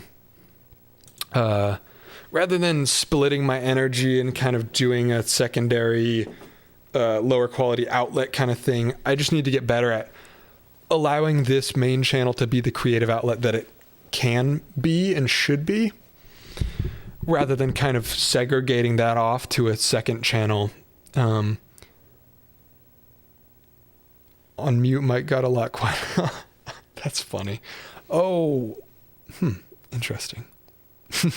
So you heard me cursing him out. That's funny. Yeah. So no second channel for the moment. I think I need to just focus up on this, especially with my situation, which I will touch on in a second. I'm currently incomeless, so focusing on the main makes more sense. Even if it's only, $100 here, $100 there off of ad revenue or whatever, I need to be focusing on my energy on this if this is going to turn into anything that can make me a couple bucks, Should start a Discord or Telegram so we can post our shit boxes that we unconditionally love. Totally. I've been thinking on a Discord for a while. It will happen for sure. I don't know what the right point to kind of do that is, because I want to start it off like with an intention, I want there to be a point to it and not just be like, a place. But I am increasingly feeling a sense of community, like even just now being on the phone with Michael and like seeing a couple people in the chat just talking to each other, like that feels like, for the first time in the past month or two, it feels like, there's a little bit of a community building here. Like I'm seeing repeat names and stuff like that. And it's cool. So I'm thinking, soon might be the time to launch up a little community Discord thing like that, for hanging out. I was talking with some friends the other night about like, it would be hilarious to make a Minecraft server. Like, start a little Discord, and once we get a handful of people in there, play some Minecraft from time to time. Because that's in line with the ethos of the channel, making stuff, screwing around. And Minecraft's just dope. Discord, yeah. On mic, mute mic got a lot quieter.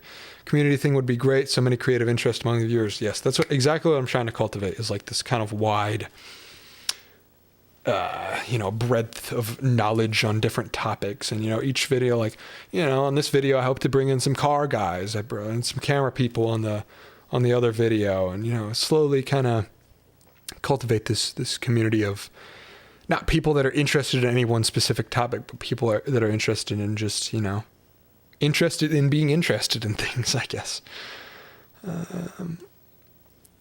What is that monster on the TV behind you? What do you mean? Oh, the camera? It's just it's an old Panasonic VHS camera, I guess. I don't know. I've been just screwing around with it. Just got it out of storage. I've been doing some organization of the studio in preparation for, I'll be moving in March likely. So just kind of getting things in order, trying to figure out what I want to throw away and all that for the next couple months.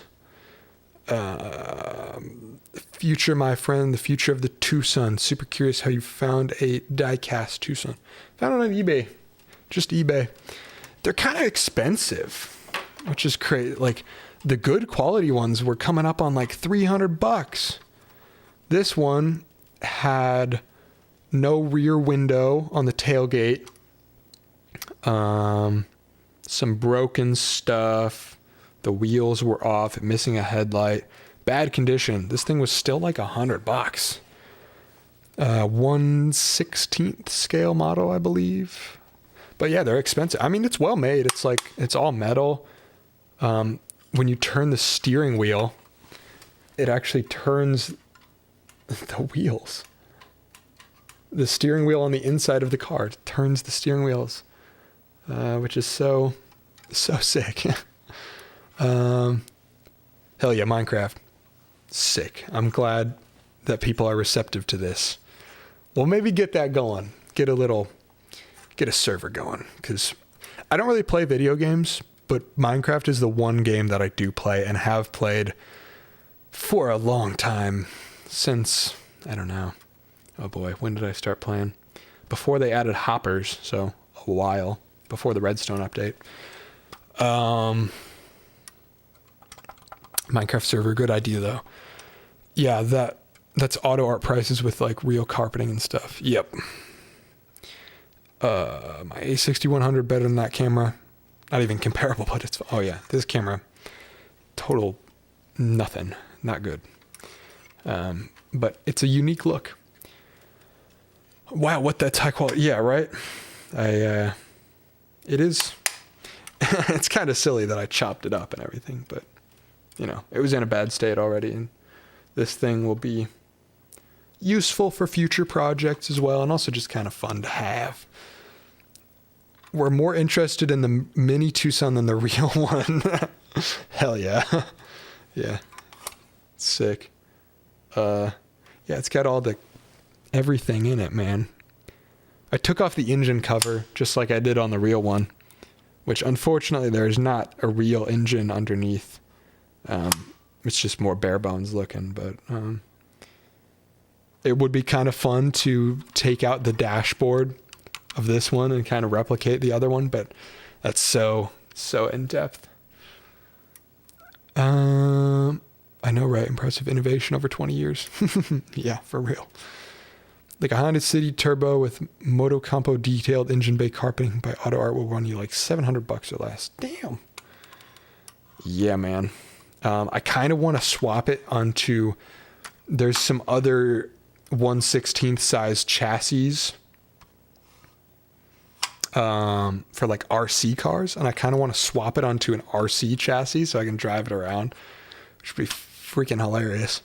I was shocked seeing that you could actually pull the grill and show the radiator underneath. I know, right? It's crazy because like by default, you can't really see the radiator.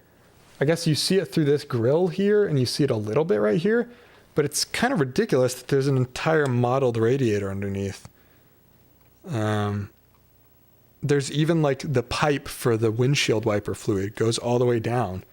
So it like actually looked like the car did when I took the bumper off. Yes, I make RC people do that with Hot Wheels cars.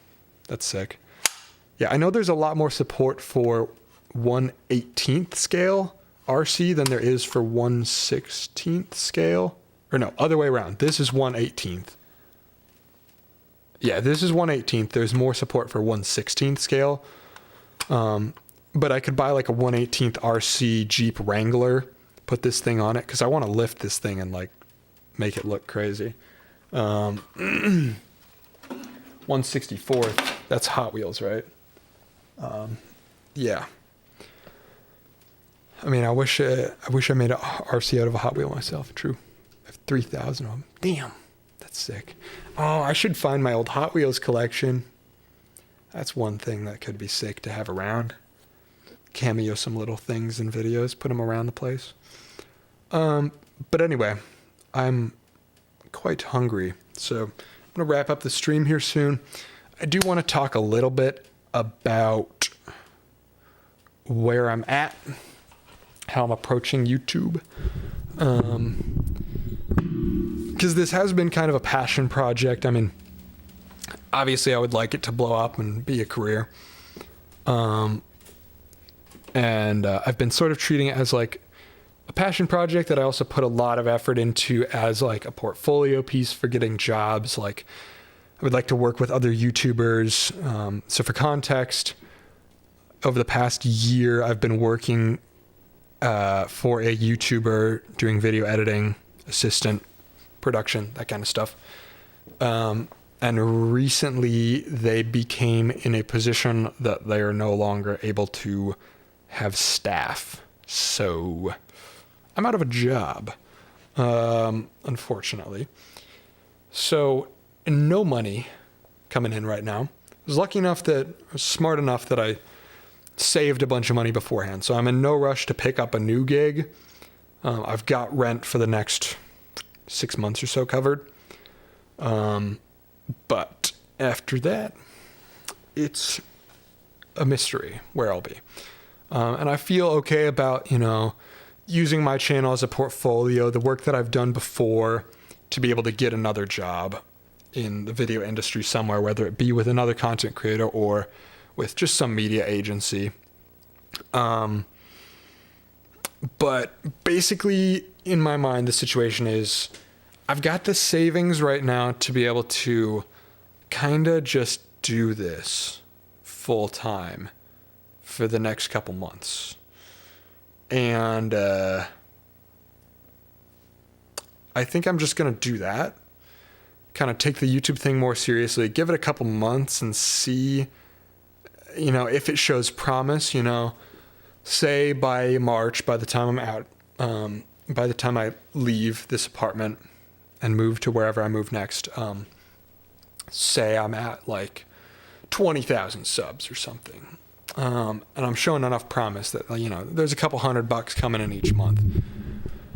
Then I might just take the leap and take this thing more full time, because I keep a low overhead. I'm a young dude. I buy cheap groceries. I don't go out and party on the weekends, most weekends. And so I can live pretty cheap. So it would not take a lot of success on YouTube for me to take this full time, somewhat sustainably. I could do it well under 100K subs, I think. And on that other video, I went from 300 subs to like almost 5,000 off of one video. So I think, if I post more consistently, this thing can snowball, hopefully. I mean, we'll see how this latest video does, but for now, I'm just going to kind of give it a shot for the next 2 or 3 months at least. What's the chat saying? When I first found your channel, I was actually mad that you didn't have at least 100K. Your quality's way better than YouTubers that have over 1 million. Yeah, hopefully I'm, getting good enough at thumbnails and titles that it can perform well, because unfortunately having just a good video doesn't always, the algorithm promotes stuff that's good, but it's not always enough unless you have good title thumbnail, which I think I'm getting better at. But, at 100K, I should be able to go full time with it, no question. The question is, how long does it take me to get there? And how long can I live off of my savings that I have right now before needing to pick up immediate income to not be toast, You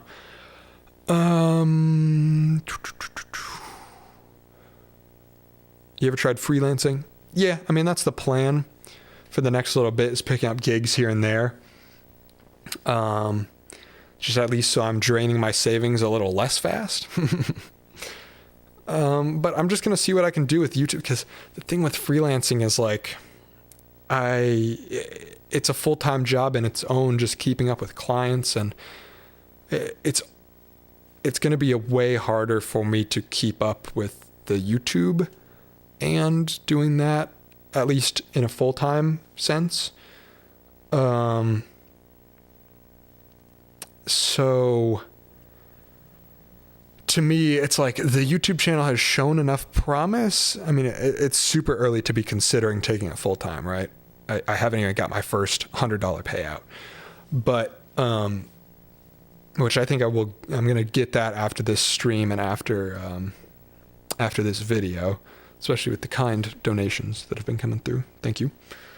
And yeah, so it is early to be thinking about taking it full time, but I'm going to give it a shot, give it my all for the next couple months, rather than kind of draining myself trying to just stay afloat off of, doing a ton of freelance. Your $0 camera rig is a masterpiece. Thank you. You need the thumbnails for clicks. This is true. I'm trying to get better at it. I think I'm doing better. I was randomly scrolling YouTube being bored and see a title, why I'll never abandon my first car, and it's a Tucson, usually something that gets thrown away. Sweet. I'm glad it worked. It seems to be drawing in a little bit of a new audience of car people, which is cool. I'm hoping it just keeps growing and keeps doing something. Really hoping it doesn't die out at like 2K and it goes up. Because I am kind of betting a lot on this. But, you know, worst case scenario, if my savings dry out in a couple months and I've got to get a regular job again, and this hasn't gone anywhere, that's okay. It'll be a really good portfolio piece. It's a really fulfilling hobby at the very least. So yeah, we'll see. I'm just trying to make the most of it in the moment that I don't really have a job to go to day to day. So I'm going to try to put out videos much more frequently than I have been. Your $0 camera vid is what kicked off my inspiration. I'm in a rut right now, but that just means the next wave will take me higher than ever creatively. Definitely true. Hey, we seem to live pretty close to each other since latency of my messages between sending and showing on chat TV really low. I don't know if it's a distance thing. I'm in Ohio. I don't know. It's just, I have it set to low latency on the stream. So it should be like 5 seconds, I believe, between roughly 5 seconds, maybe lower than that, between when you send a message and when it appears here. I'm so excited for the future of your channel. Never seen anyone more creative on YouTube. That's big praise. Thank you. Every time you walk away thinking that's something special. Yeah, we'll just see if it can do well on YouTube. We'll see how the algorithm keeps spreading it and how people watch it. The one thing I do know is that it works really well for retention. While my click-through rate isn't insane, you know, I'm doing, let's see, let's go to analytics again. Let's show you some analytics. My click-through rate isn't insane. Ooh, new comments on the video, yay. For reference, anything above 5% click-through rate, which is percentage of people that see the thumbnail and actually click on it. 5% is pretty good.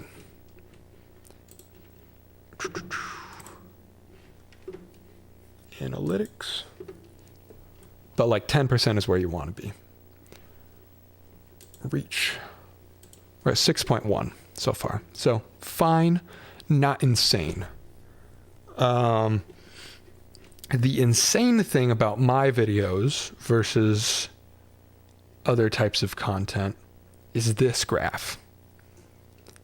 What this is the percentage of people that are still watching after any given point. And how normally these things look is, you know, people click on and then some people click off right away. They accidentally clicked on it or whatever. So this spike down is normal. Anything above like, you know, 50%, 60% after the first 30 seconds is pretty nice. But then usually it trails down and down and down and down and down and down. My videos are incredibly flat, which means basically everybody that makes it to this point stays to the end, which is kind of unheard of. Not unheard of. I'm not blowing my own horn here, but normally it goes down steadily, and mine don't really, which is pretty sick. So that tells me something's working. I was waiting for your stream, but now I gotta go, which is pretty sad. Have a great day for eternity. Thank you. I'm hopping off here soon as well, so it's not like you're missing a bunch. Thank you for hanging out. Rooting for you, JD Murphy. Thank you. Thank you. It's just that you making your channel have soul. That's how I probably can explain why you caught my attention. Thank you. My most viewed vid is a speaker review, and the thumbnail is definitely what did it. Makes it look high quality. Yeah. People judge vids by the cover. Yep, pretty much. Just imagine the Tucson video with a Mr. Beast type thumbnail. That would probably get you a lot more attention, but the OG one is arguably better. Yeah. I've had debates with myself over that. because I think people are starting to get sick of the Mr. Beast style. And I think if people click on that, they're not going to be expecting the type of content that it is, right? So like, if I do that kind of thumbnail, the people that click on it are going to be the much more short attention span people that might not like the kind of content that I'm doing.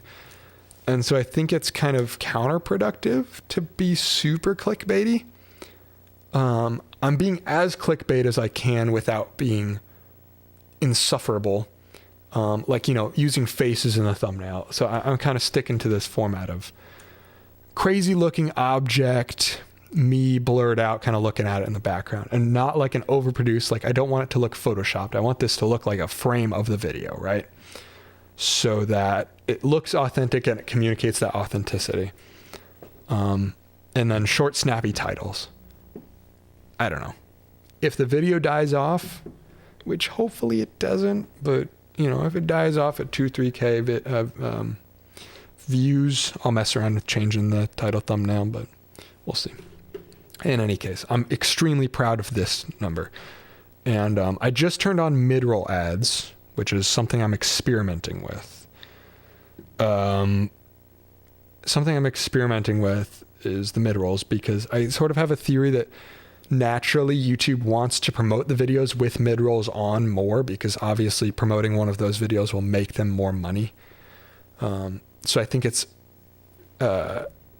worse for the performance of a video if I have the mid-rolls off, even if it means retention is a little lower. In the past, I have had mid-rolls off for everything, but for this one, I'm trying having them on, so we'll see.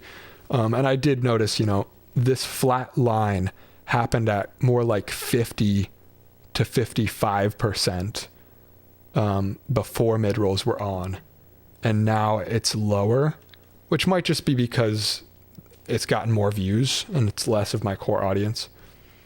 But the good part is it's still flat, which is freaking awesome, because it means whoever's there at 3 minutes is also there at the end, which I love.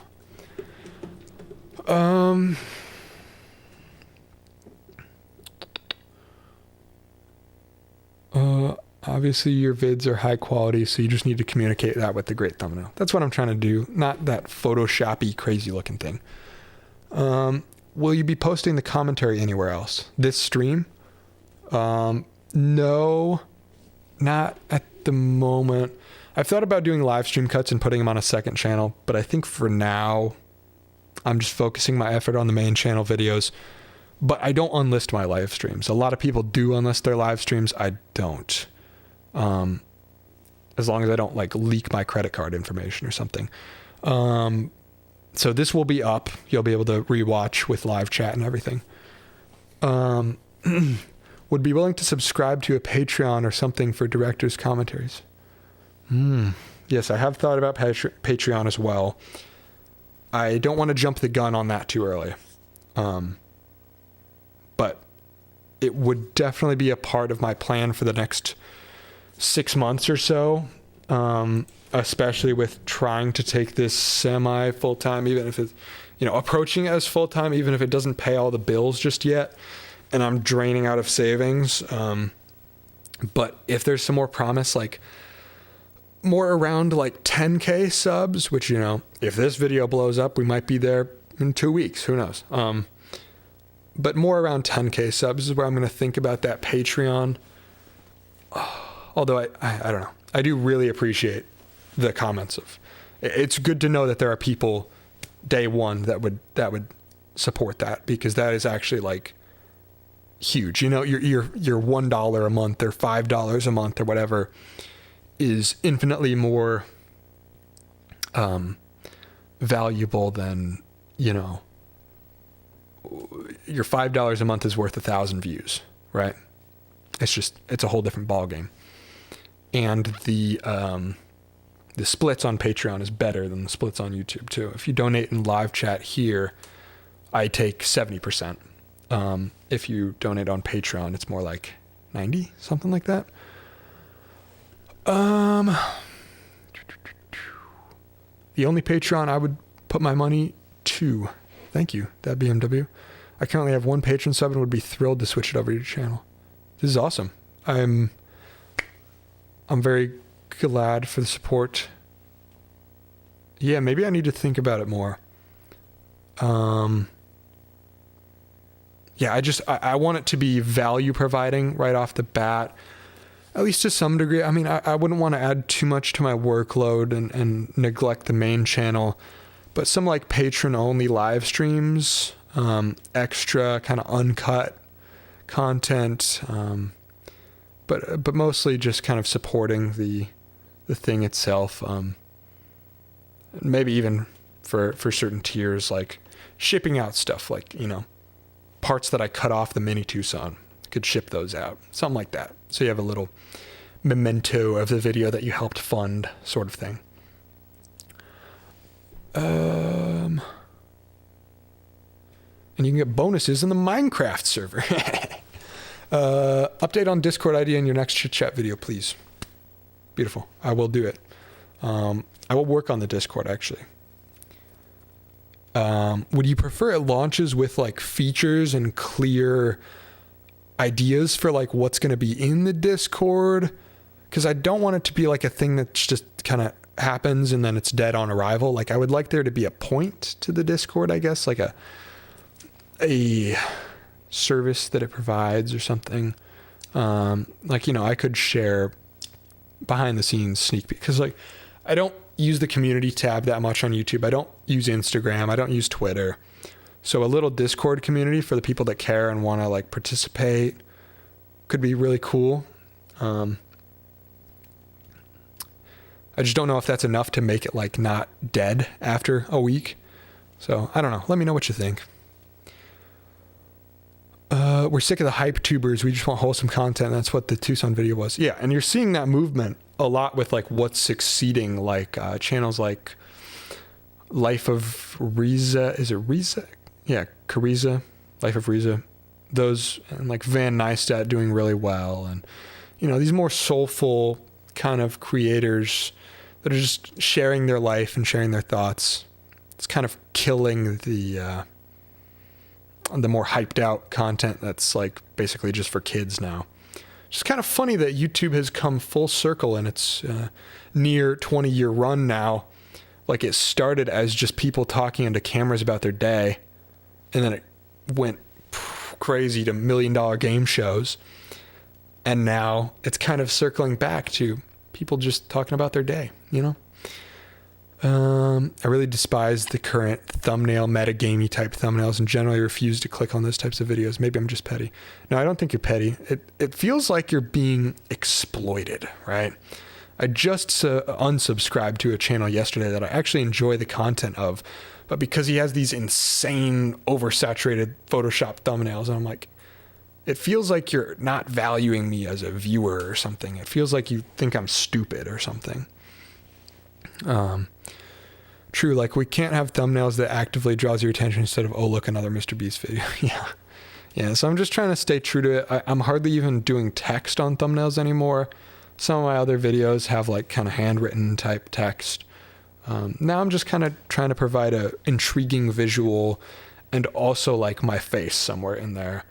Because as crazy it is to, you know, you can do like, oh, like the thumbnail faces, but it actually really does help the video to have a face in it, even if it's not an over-exaggerated thumbnail face. Just knowing, like having context of who is saying what you're about to hear kind of helps. Like, do I want to listen to this guy? Humans are inherently judgmental, and so you do kind of want to, you're more likely to click on a video essay that has a face on it. So you can kind of see like, okay, is this the kind of guy I would listen to? It sounds crazy. It sounds kind of messed up, but it is like a human psychology thing. How cutting up cars and making them as DIY looking as possible get more views than somebody reviewing a supercar. I hope so. I need to make it look crazier in the thumbnail. Have some smoke coming out of it. Actually just canceled my one patron membership. He woke and went broke. Oof.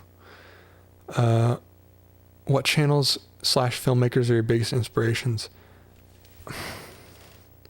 I mean, obviously Casey Neistat, Van Neistat, right? I I don't actually watch movies and TV that much as I should. I've been trying to watch less YouTube and watch more TV lately. Just watched Heat last night, the movie. Very good movie. I also just watched The Bear, season 1 and 2, that show on FX. Very good, very inspiring for some shooting, and also, you know, living near Chicago. It's it's kind of relatable or something. Was meaning to do that anyway. Yeah. I like what the wizard does. He just posts his reaction, a picture of the car in the garage, and the car wizard, or whatever he's called. Yeah, I like it. Where's the injection molder, Evan? I want to make the models. What's up, Trent? It's actually right there in boxes. I'm going to make it.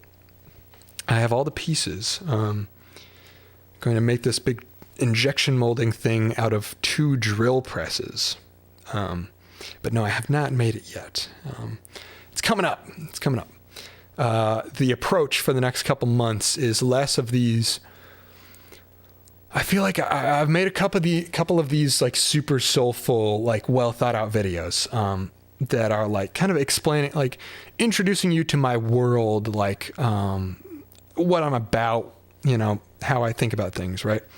Just kind of my introduction to the world, my multiple video series being kind of my channel introduction. And now I feel like I've got a bed of those. I've got a couple. And now it's time, especially with me like not being employed at the moment, it's time for me to go crazy on videos and start posting more frequently, and get really focused and just kind of fly. So that injection molding video is coming sooner than later, because now I'm moving on from these like soulful kind of backstory videos to, you know, it's still going to be soulful and well thought out, but quicker production time videos of more of like these just in-house like weekend production type things, which is where that injection molding machine falls in. And that falls into this greater storyline of a bigger project that I'm doing of making this tabletop game project, which will be introduced formally soon. So for the moment, getting more of these closer to weekly videos out, which is honestly tough, you know? I'm a perfectionist at heart. I want to tweak the hell out of things and make them perfect, but at some point, I've got to do the business move and kind of put some stuff out, right? Throw things at the wall and see what sticks. Also, miscast, I'm now a free agent. If you're looking for an editor, let me know. I was just working for a YouTuber for about a year, but his business is no longer in the position to have a full-time salaried editor, so looking for another creator to hop on and do some work for. So let me know if you know anybody, if you or anybody you know needs a production assistant, cameraman, editor, do a bit of everything. Yeah, if Discord server for people who want to participate in the live channel or making vids, then it's more like local community. To wrap up that thought, Trent, probably the injection molder, I don't want to say by the end of the year, but it'll happen in the winter. During the cold months, I'm going to be shut in and working on a lot of that kind of stuff. Less outside car woodworking stuff, more inside working on this tabletop gaming project. Discord server for people who want to participate in a live channel or making vids. Then it's more like local community. If you're not that familiar with creating servers in Discord, I may help. Yeah, I might be down. I have a little bit of experience, but I don't know all the bots stuff and fixing all that stuff up. But with your dollar, yeehaw. Yep. Yeah, that's what my next phone will be, an Xperia. Talking about phones. Your Tucson model is actually what Hyundai dealers gave out to people who bought them. Oh, That makes sense. Yeah. It's kind of funny that the one I bought was the color that my car was after I painted it. It's a funny coincidence that I didn't need to paint it. That's why they're so detailed. Interesting. Want to get from Windows to Void Linux, but can't. Talking about computers. I missed this conversation. That's what I was thinking. I know Ford did something similar, but with Ford-themed video games. That's sick. I'll put the word out. I like editing, otherwise I would. Yeah, I feel the same way. I would never hire an editor. I would hire a cameraman before I hired an editor. If I was making enough money to hire a dude, not have to set up tripods everywhere, I'd hire a dude to just follow me around and put stuff on tripods, shoot. But come to Australia and hold a camera if you want. If you get an injection molder happening in time for Adepticon. I'm not as familiar with the like kind of Warhammer like tabletop that realm. I'm more on the like trading card game side of things is where I come from. So I'm not familiar, but I have seen your content on it. When is that? Let's look it up. Adepticon. March. It should be up by then. It's actually good for me to have a deadline now. Because plus I'm trying to get this, the playtest version of the game, at least the cards are going to be ready by holidays so I can do a shit ton of testing. While, you know, everybody's in town. They got a bunch of people around to teach games to. So it's going to be in a good spot over the winter. So by March, yes, it should be ready. It's fairly small. I think the inject size is 2 cubic inches, which will put out, you know, a couple models, but nothing huge for sure. I'm aiming to do batch molds of just some tiny little spaceship figures. I don't have them handy right now. They're in my bag somewhere, but some tiny little, you know, resin spaceship figures. So I'm just going to do like little batches of those, and 2 cubic inches should be enough to get a handful of those out. If you get it happening in time for Adepticon, we can set it up there and distribute models. It'd be kind of sick. That would be sick. I wonder if there's issues with fumes, though. If you're literally melting, like if you're melting ABS or something, technically you're supposed to do it with like a like hood set, a fume hood or like something to, but I guess in a giant convention hall might be fine. I don't know. I'm curious. Yeah, I don't know. I'll get to work on that though. That's good having a deadline over me to try to get it done by. Where is Adepticon? If you're still in the chat, Trent. Ford Racing 3 was the shit. Now Ford is just dead to me. They're committing every possible sin. Yeah, but the Bronco's dope. My buddy's got one of the Mavericks. That thing's cool. Got a PS2 recently. Got all the games. Ford Lightning F-150 is a joke. Imagine paying $80K for a car. Yeah. Electric vehicles. Really something.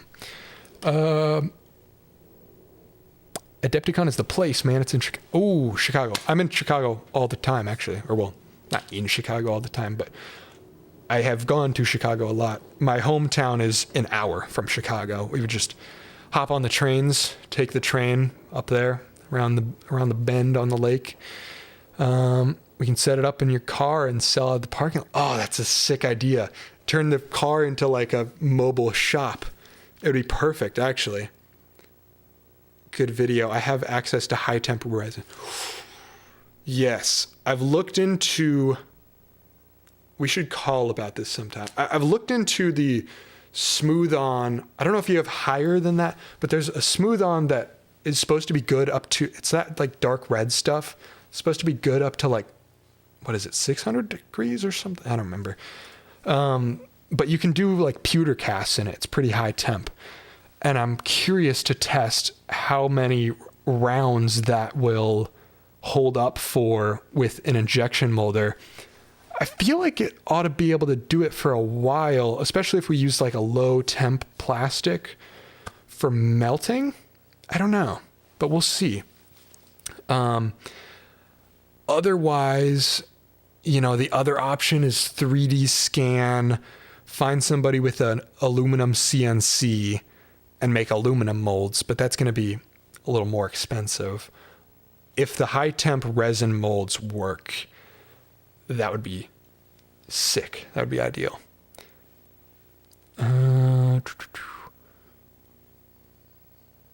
Can you make mini Tucson to sell? That would actually be sick. Make like 1-to-1 replicas. I actually want to take a Dremel to this fender and get it all dented up like the real one is, because I'm not going to replace that fender. Like, I'm leaving it like that. It's cool. It's a story. So that would be kind of sick. Scale them down to like Hot Wheel size. I would love that. Oh, I broke it. I broke one of the mirrors. That's unfortunate. These mirrors are so dinky. I broke them so many times during the production because I was just, setting it on its side to do something over here, and the mirror would be the choke point and it would just break the mirrors off. But someday I would like to get those like truck mirrors, the mirrors on old vintage trucks that are like the rods that are like connect to the door. I want to get some of those vintage truck mirrors and put them on the thing. Just make it ridiculous in every regard. So one day I'll do that. Big old sturdy boys. What else? Talking about your phones, right to repair. Yeah, I've done battery replacements on iPhones. Oh, I have a sick iPhone video. I don't know if this is actually going to happen, but it's on my mind, and I might do it. This iPhone 13 Pro. Oh, forgot minimum focus distance is kind of far. It's busted. You see that? That friggin' telephoto lens that I paid an extra $200 for over the base model is broken. So now the thing doesn't work. I try not to use my phone a lot. I don't have apps on it really. Like, this is what my phone looks like. It's like Google Drive, Google Maps, voice memos, Waze, calculator, phone, text. And there's like not really any other apps here either.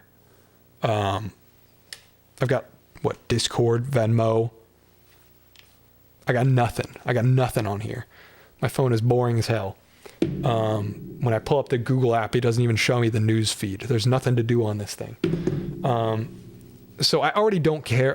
And I carry a point and shoot camera everywhere now. So I don't even use the camera that much anymore. Because I hate having to back stuff up off the cloud, all that junk. So what I'm thinking about doing is breaking all of these lenses, cracking the thing open, taking out all the lenses, just stripping it down to the sensor, whichever one's the biggest sensor, probably the 1X camera. It's like a 24 megapixel or something like that. And attaching, epoxying on a mount for a lens like this. Creating some sort of thing that it can screw to so that I can have a mount like this and it's lined up perfectly with that tiny sensor. And then I put a big old wide angle lens on it because the sensor is going to be tiny. And then I can shoot manual focus straight to the sensor. It's not practical at all. The only reason for me doing it would be I feel like a big thing right now is these iPhone 15, can it replace your camera? Can it shoot cinematic, whatever. And I don't know. It would be a hell of a thumbnail, at least, is tearing the cameras out of my phone and replacing them with a mirrorless lens mount. And I don't care. I don't care if this thing doesn't have. The only thing I need the camera for really is to scan QR codes sometimes. So I don't know what I would do for that, but be a hell of a video just trashing an iPhone for no reason.